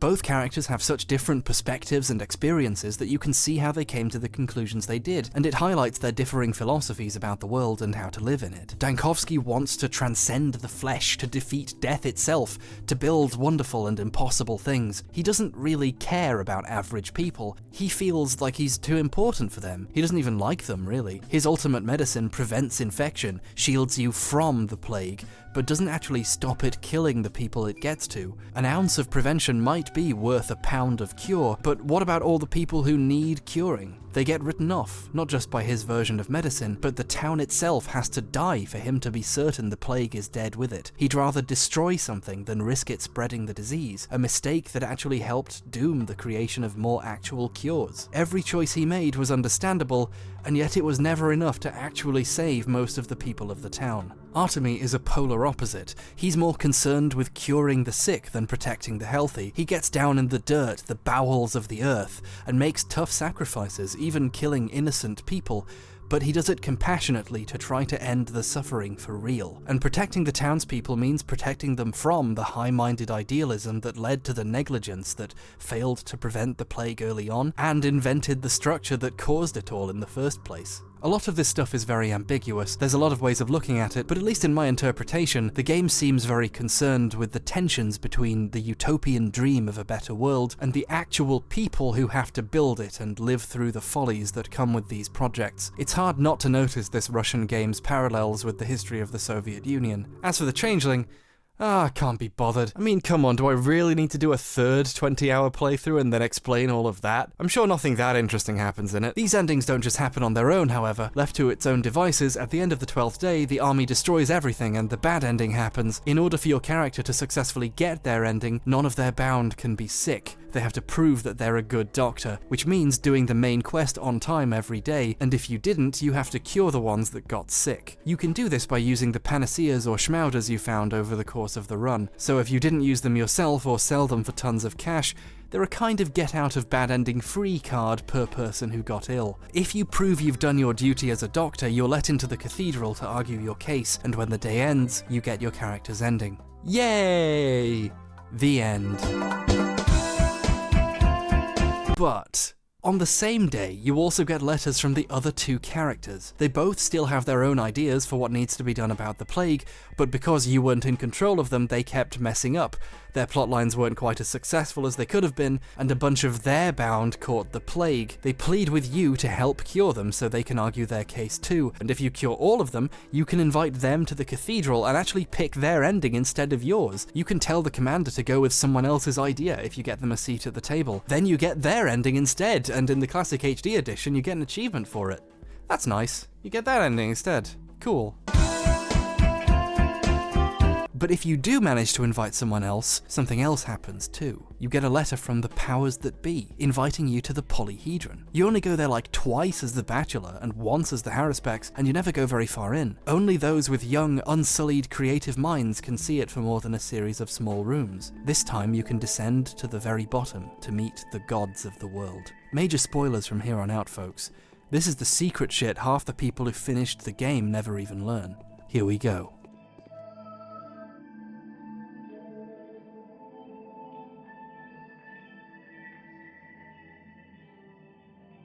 That model looks a whole lot like the town with the polyhedron sticking out, doesn't it? Oh fuck! It is the town! You're in a garden, and two giant children are there, surprised that their doll has come to life. The town, everyone in it, and the plague are just an imaginary story told by two kids in a sandbox. They tell you you're a toy, and you can complain about your fate and how unfair being not real is at them, but it's all futile. You can't change anything. They're kids playing God, and you were their imaginary friend, a doll who briefly got to question his masters before returning to the game. So, this ending is pretty divisive, to say the least. It really annoyed some people. There's plenty of posts out there about how much it messes with them. This happens 20 to 30 hours into a story you've been super engrossed in, and if you do really good at the story, the secret extra revelation is that none of it was real. It was all in vain. In fact, as Dankovsky, your mission statement finally changes here to tell you it was all in vain. After a whole game of staring at Dankovsky's quest to defeat death, it finally changes to acknowledge all his quests were always pointless. He was never even real. I mean, this is equivalent to a movie all turning out to be a dream. It's a bit of a kick in the teeth, honestly. In a way, it's the ultimate depressing move, to have worked this hard and suffered so much, and then to be told you were just a toy. It's so much, so mean, and yet, it's exactly what Pathologic has been doing the whole time. Even right at the end, they still managed to hurt you one last time. But guess what? There's an even more secret ending! There's an even twistier fucking twist! If you saved both other characters bound, which as either character is hard as hell since it requires all the panaceas you can possibly get in their quests and the couple schmauders you can get, which, let me remind you, requires child murder plus maybe a few extras from trading with this kid who barely turns up and rarely has a schmauder to trade for anyway. She wants like 7 flowers for it too. I got 1 from her in 20 hours playing The Bachelor, and no, this isn't even the clip of me finding it. I can't remember where it is because there's like 23 hours of footage. Once you're done with the dogshit revelation offered by the powers that be, you get a second letter from The people who executed the whole thing, inviting you to the theater. The theater, the place you started. It always meant something, and now it's going to show you what. Remember the first time you got to the end of the impossible quiz and it turned out you had to have kept all the skips? That's how getting here and realizing I needed to have never used any of these things was. I'm glad I didn't, but wow, they give you cures to the status effect that threatens you the most in the whole game, and the only way to truly win is to never use any and save them up for the end. And they don't even tell you you were supposed to do this. It's genius, because it's so fucking mean. I mean, it's just... Pathologic, man. This close to the end, with the town ghostly and empty, awaiting the time of my final decision, getting a last-minute secret invitation from the figures behind everything, even more behind everything than the gods who made the world, is so mysterious and satisfying and amazing. I can't tell you how cool that last trip from the Polyhedron to the theater was. In a town with no more dangers, no more threats, just me and the empty world, the walk to the theater is the most amazing journey of all. Are these the same guys from the tutorial? The ones no one but me could even see?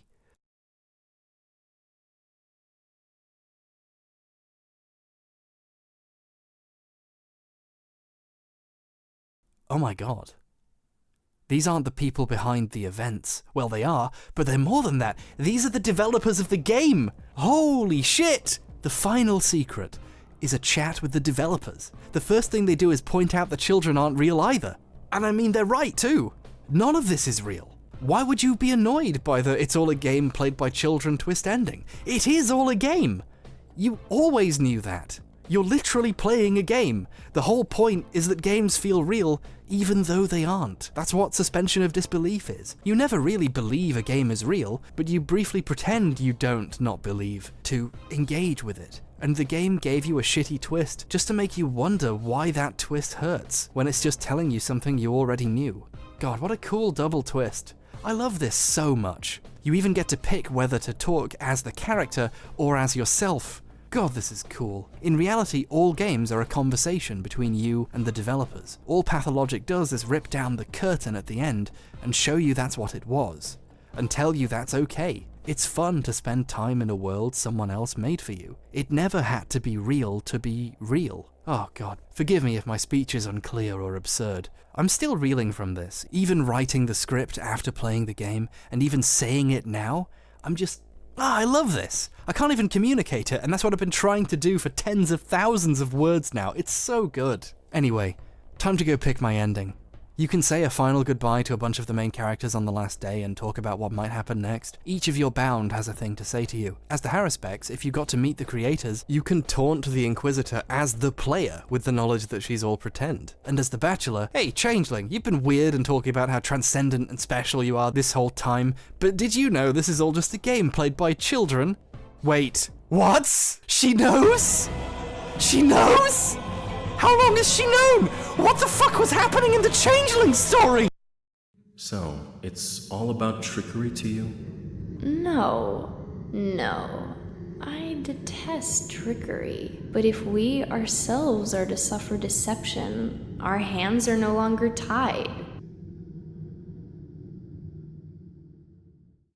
Clara begins by waking up in a shallow grave. The executors tell you you're going to be mistaken for a murderer and a thief, but also a miracle worker, and your reputation is always going to drop. Clara is immediately adopted by Katerina Saburov, the semi-magical lady and wife of the governor. She sees her appearance as a sign of divine providence who will do great things for the town, and believes you have magical healing powers. You also hear that someone with your description is thought of as a thief in the town, and someone matching your appearance was said to have killed Simon or Isidore. Clara replies, yes, she is a good person, and the bad things she'd heard must have been her identical twin sister.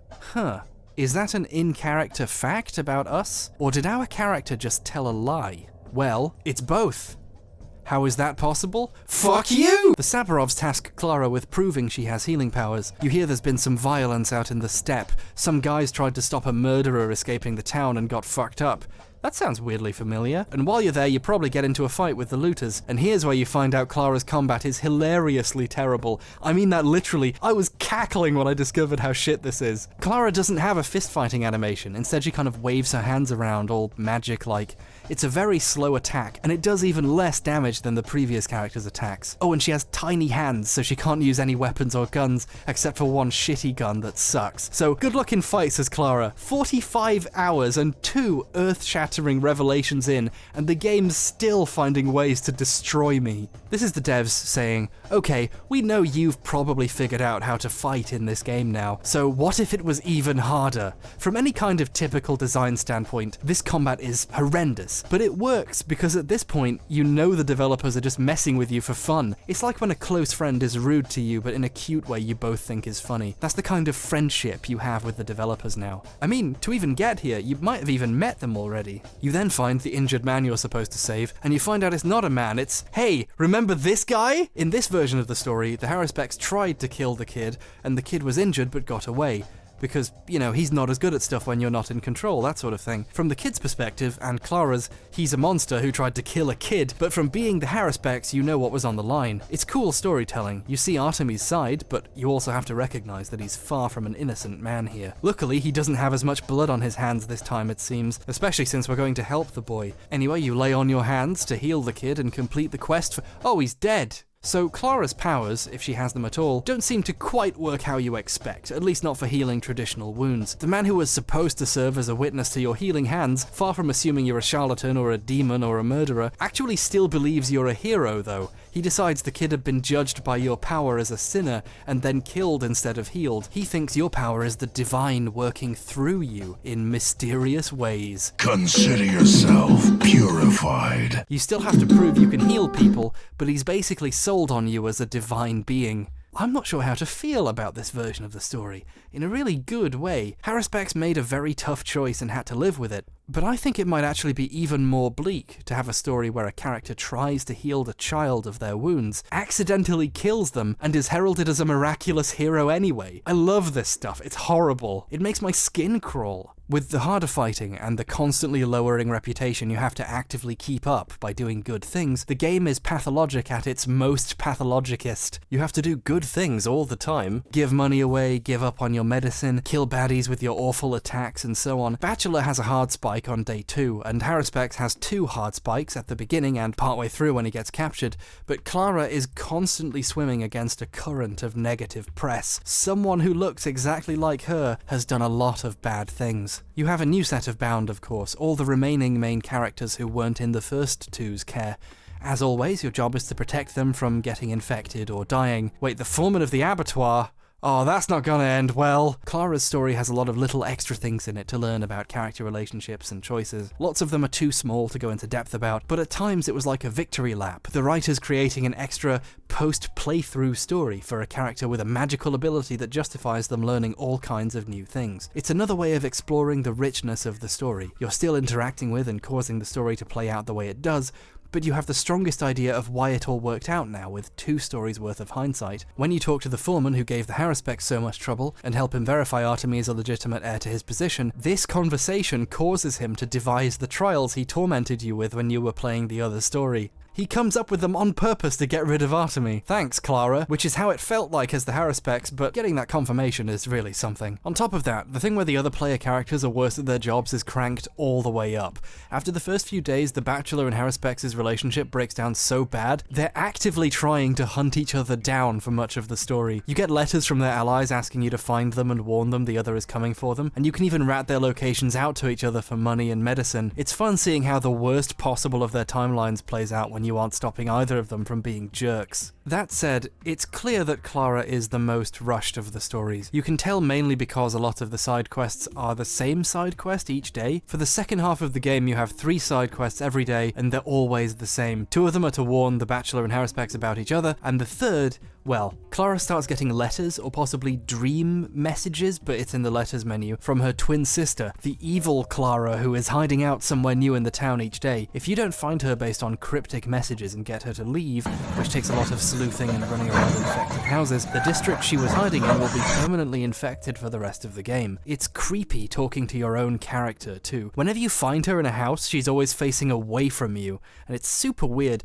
Dodging the plague in houses to find a weird copy of yourself is great stuff. You then also have to scare away her followers who are hiding out in very hidden places you won't think to look, and if you don't, that area gets infected too. So after the halfway point, every day, these are your 3 side quests. They're always the same, with the slight variation being the house that the Bachelor and Haruspex are each hiding in is a different place each day. You only get given vague ideas of where they are and you have to look around yourself. And Clara's letters are actually quite cool puzzles, I guess, to figure out where exactly she is in the town based on your intuition and knowledge of the town from 2 full playthroughs. It's quite interesting, but having all 3 side quests be the same one each day with no real advancement of the plot really gets to me. The other characters had serious, cool subplot stuff, but Clara just gets busy work. I started to skip these quests after a few days. There's also very little communication that you can heal infected people as Clara. Oh, did I mention that? I didn't mention it earlier on purpose because the game sure didn't. When you use your hands on the infected, it plays a different animation, and you get reputation back and they do a little bow. It costs some health too, I guess. So it's another thing you can do to keep your reputation up, and it's also a cool trade-off because you lose health for doing it as well, and there's a risk of getting infected while you're in those districts doing this, but I don't remember being tutorialized or told by the game you can do this. I only know about this from other videos mentioning it. I know Pathologic is a game that prides itself on not conveying stuff and letting you figure things out, but from a design perspective, this feels like a misstep. Are you okay? I feel like if they'd had more time or resources, they'd have made this much clearer. I mean, they seem to give the implication Clara's attack is an attack. You use it to kill people, and it kills the first person you try to heal, and the first person you actually heal happens in a cutscene. They do the opposite of letting you know you can do this, and this only works on these characters too, not the people who appear to be in the early stages of infection. They just drop dead. Like I said earlier, for the HD edition, all the character audio was re-recorded, but in Clara's scenario, specifically for Katarina on around day 3, for some reason one of the old voice actor's lines is still in there. Nothing threatens your daughter. Everyone will die, but you will remain.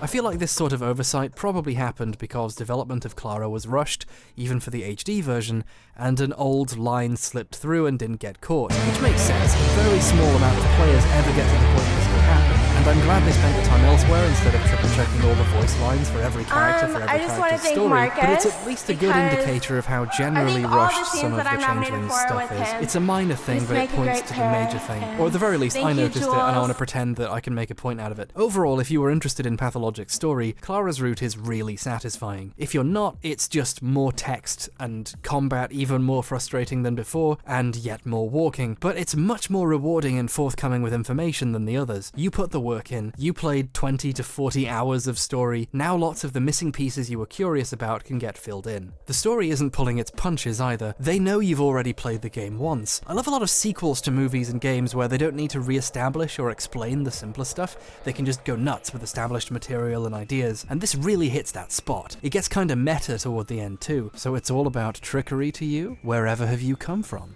No, I detest trickery. If we ourselves are to suffer deception, our hands are no longer tied. It's like Clara kind of knows what's happening without having to be told. Some of her text options imply information she never even learns herself, but you know it from the other stories. This is some Malkavian shit right here. God, I should really make that vampire video I teased years ago. It's on the pile somewhere. Hey you, what are you doing out of your cage? I'll get to you! It even starts to become clear what the story might really have been about all along. Like, what does the polyhedron actually do? People say it can store dreams so people can revisit them and share them, or trap a soul and keep a dead person alive. But what does that mean? Are souls literal things? Or an ephemeral, conceptual thing? The idea of someone? The presence they can manifest through the effects of actions from while they were alive? Is a piece of my soul in this video, perhaps even surviving after my death? I put a lot of myself in my work. Am I immortal now? In a sense, maybe I am. I'm going to say the word now. Now. When did I say that? Looking at the clock, it's 4:16 AM on the 9th of November 2019. But when did I really say it? I, now, will be 27 and talking about Pathologic forever, even if you come back in another 27 years. Maybe I'm immortal and freed from earthly flesh by existing in the form of a video. Maybe the opposite is true. Maybe I'm trapped here forever, and maybe this is worse than being dead. Forgive me if my speech is unclear or absurd. You have a lot more in-depth conversations along these philosophical and spiritual lines, and to me now, the polyhedron feels like a metaphor for video games themselves. The rest of the town represents the down-to-earth, day-to-day boring reality of walking to places, talking to people, getting lied to, being a regular person, eating food, getting sick sometimes, and eventually dying. But in video games, in art, death isn't real. You can be whoever you like. Games are stories, but more than that, a way for people to share their stories with others forever, to take part in them and live on past the boundaries of their simple material existence. Everyone who made Pathologic will be dead one day, but they'll still be here, in this world they made, staring out at you in eternal polygons, talking to you, sharing their ideas and feelings, a hand reaching from the grave to grasp you once more. Art is the road to awe, to permanent expression, and games are a collaborative expression too. You're playing it, interacting, being in it. This game is made for you. Aren't you a part of it? This game is a reminder of the immense spiritual value of games, to be somewhere else and move and act in it, to be a piece of someone else's vision for a moment. The polyhedron represents the uplifting, unrealistic, and yet truly real power imbued upon us by our ability to have dreams, literally and figuratively. That's just how it reads to me, though. It certainly feels that way at times. Speaking of the polyhedron, when you visit there as Clara partway through, you get to descend to the bottom and meet the gods of the world several days earlier than the other characters. They're genuinely shocked to see you this time. It's like Clara herself has more power than the creators thought she would, and here explains why Clara is the way she is, why there's such confusion about her nature, why there's two of her. The powers that be are in disagreement over who she is and what she's doing. One of them thinks she's a thief and the other thinks that she is some kind of divine being in their story. I think this is actually really clever. The powers that be are having competing interpretations of this character they've made. Clara's quest eventually leads to the discovery of how her healing hands work. They transform people's blood, give them something that can protect them from the disease, and if she uses it on stronger people, for example her bound, if they're sacrificed and their blood is taken, it can be used to make many cures for the plague. So she can get 7 of her bound to agree to atone for their sins by being sacrificed to save the town. When you describe this to Foreman Oyun, he sees it as a chance to undo the damage he's caused and agrees wholeheartedly. He tells you to tell the Haruspecs to not bother with the final trial, the one where he jumps into a hole and dies, since he no longer needs to kill him to protect his position in the kin. You can straight up ask him what happens if he'd gone in the hole, and he tells you he would have died. Because yeah, it's a big hole! I left this out when I was talking about the Haruspecs for dramatic effect, but I don't want to not mention it. As the Haruspecs, you do get Clara cryptically offering to assist you, and if you agree, when you go in the hole, you instead get this cool scene where you can see your own corpse surrounded by executors, and you can choose someone from Clara's bound to die in your place. Artemis survives by doing this and then fights the foreman. So it really was a spiritual experience, if you let the changeling into your life at least. I guess this is because Clara in the Haruspecs' story doesn't get her shit together enough to realize she can use Oyun to solve the plague problem directly herself. Anyway, it's very funny to me that in Clara's run the Haruspecs is genuinely prepping to jump into a hole and die. So Oyun and 6 others agree to make this sacrifice, and that's her ending. The town and tower get preserved, but at the expense of people sometimes giving up their lives to maintain it. I like this ending. It feels like the reminder that for society to survive intact requires work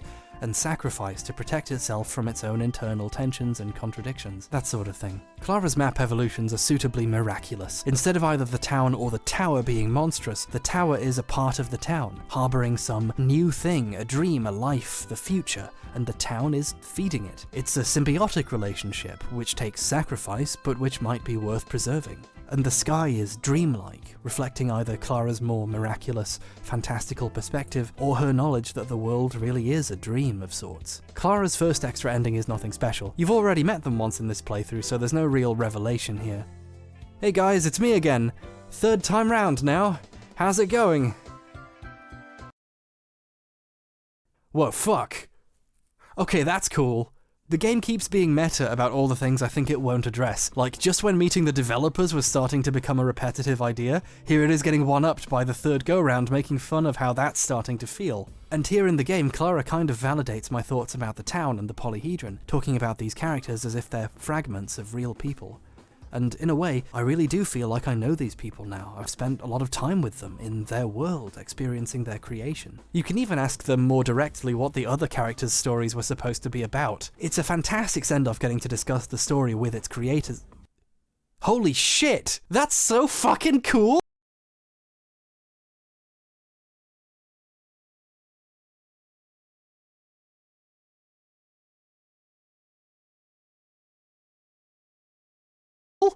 I talked about this earlier. It is on purpose. Oh man, this is great. I love this. I utterly love this. This is the best thing ever. And it's so tiny, so small. It's the devs showing you all the little tricks they used to make you frustrated and trapped. Right there, being complained about by you. Ah, God, it's excellent. You can ask what their plan was with the changeling, and they make a joke about how rushed and slapped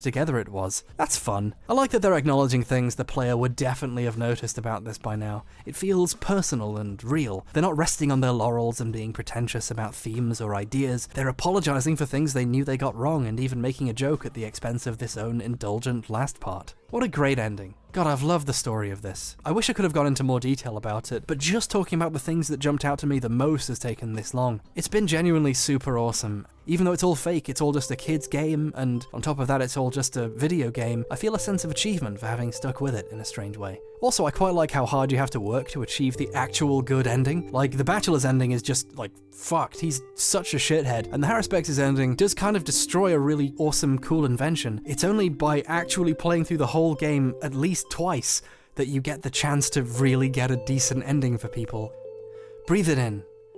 Actually, no, don't breathe it in. You didn't have to play the whole game, you just listened to me talk about it for a couple hours. Fuck you. There are fine things, old boy, which are more brilliant when unfinished than when finished too much. So Pathologic does a lot of very clever things to make you feel a way games rarely even try to make people feel, and I think it achieves its goals fairly well. It's an experience I have a hard time recommending, and which I know to be flawed, but which I'm extremely glad I played in full. Pathologic is the antidote to the entire modern game design ethos. It isn't a Skinner box that rewards you with simpler satisfactions, like beautiful splatter graphics when you get a headshot, or a quest that makes you feel heroic and powerful. It makes you stare at the abyss of human cruelty and ignorance, and dares you to blink, to close the game and give up. I can't think of many other games that manage that. I super love this game, and its world, even though I don't think I'll ever want to touch it again once I'm done making this video. I'm glad I did it all, and I feel like I've learned a lot about the potential of games, and the many unique ways games can have all kinds of effects on you. All that said, and I've said it so much in this video, I'm not making this to recommend a 15-year-old game. I'm making it because I couldn't recommend this 15-year-old game. I could barely even recommend it to myself. It took years to get around to playing it past the first couple hours. I had a really interesting time, but 65 hours is a long time to spend to eventually have an interesting time, and I couldn't in good conscience inflict that on someone else by telling them to try it. Especially not now.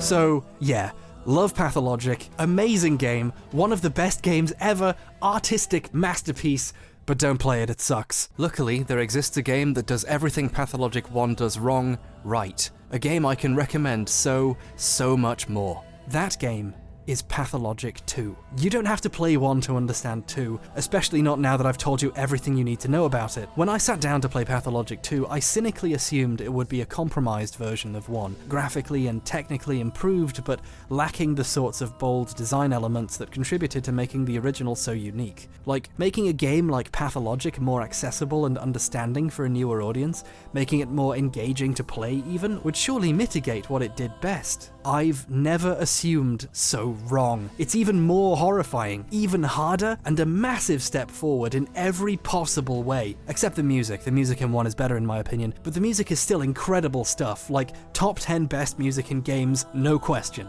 The creators made good on maintaining the atmosphere and feel while removing the bugs and elements that were truly bad and took away from the experience. They even threw in meta stuff for people who played the first, or even people who knew the twists from the first I learned painstakingly the hard way, and you just learned easily over one video. Perhaps, finally, after all these long years, the deep game is here. Well, almost here, because Pathologic 2 isn't done yet. It's not in early access per se, but not only is it still getting what I'd say are critical bug fixes, for example an update while I was making this video solved the performance problems I would have talked about right now, so nice one there, but only one of the game's original stories is in this version, at least right now, the Haruspex. It's still a full game because Pathologic was 3 full games already basically, but they're going to add more if they can afford to. I'd buy the others as DLC or expansions, frankly. There was a demo, The Marble Nest, a few years ago where you play as the Bachelor for a day, and they just patched that into the main game as an improved version of itself, and that's awesome too. And yes,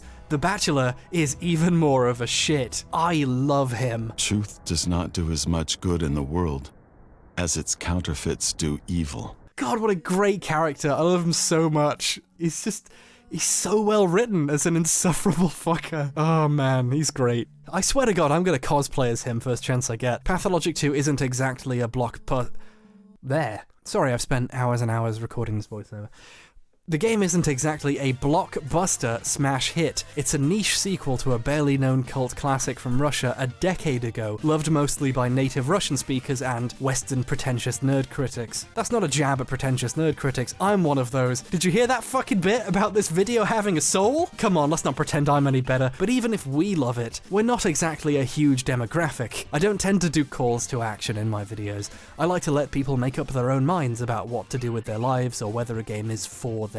If you play Pathologic 1 after I deliberately didn't recommend it, congratulations, you passed the true test by deciding to play the game for yourself, and I love you for that. Good luck with the fight with Barley, and on day 1 you can find extra food left out on Nina's grave. Pretend I left that for you. Mwah. Keep the fact I didn't recommend the first game, despite loving it, in mind when I say you should buy Pathologic 2. It still might not be for you, but you absolutely must try it to find out. And in a world where mainstream games are starting to feel like they're converging upon the same Pavlovian uniform design with only minor branding variations, supporting independent work and true experiments with the form, even if they don't turn out to be something you personally like, seems like the step forward for video games. The only other obvious step forward I can think of is starting a game developers union. Pathologic 1 is the best game you didn't play. It's the best game I almost didn't play. But Pathologic 2 is better, and you are going to play it. Go experience one of the most unique, satisfyingly hurtful experiences there is in gaming. I'd analyze it in detail, but that would require spoiling it, and you are going to play this, so I wouldn't do that to you. Not for a while, at least. I need time to collect data about other people's experiences and think about how it achieves the effects it does. And I want to play it all the way through 3 more times. Okay, everybody break. Go play Pathologic 2, and meet back here in, 6 months to compare notes for my analysis of the sequel.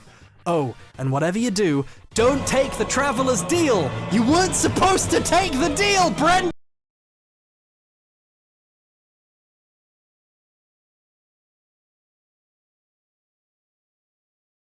Done! And I want to play it all the way through 3 more times. Okay, everybody break. Go play Pathologic 2, and meet back here in, 6 months to compare notes for my analysis of the sequel. Oh, and whatever you do, don't take the Traveler's deal!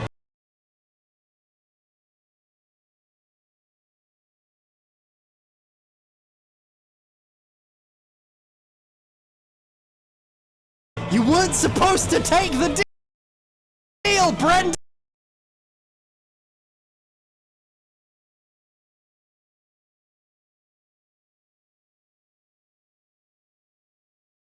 Done!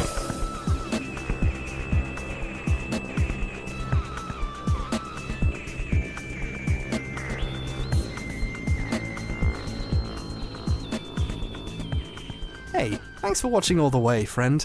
My videos are supported by my backers over on Patreon, and I love them for it. I used to do a thing where I read everyone out who backed a certain amount during the credits, but I have the best problem ever of there being too many people to do that, so I'm reading them out one last time before I change things over. In the future, people who back me $10 or more per video can vote on what my next video is. I'll have polls for what I feel like working on or based on ideas and suggestions you folks give me. I always want to do like 4 different things at once, so this will hopefully give me some more perspective. I'm amazed that I've somehow been as well supported as I have, and I'm eternally thankful for being able to do ridiculous things like get covered in soy, build and destroy a set, or spend almost a month playing and reading and writing about an old Russian video game masterpiece. With your continued support, I hope to do even more ridiculous things. So, for the last time, at least for the foreseeable future, if I ever finish any of the video games I'm trying to make, I'll hide a reading of all my patrons' names in there. In addition to all the names scrolling past the screen right now, I'd especially like to thank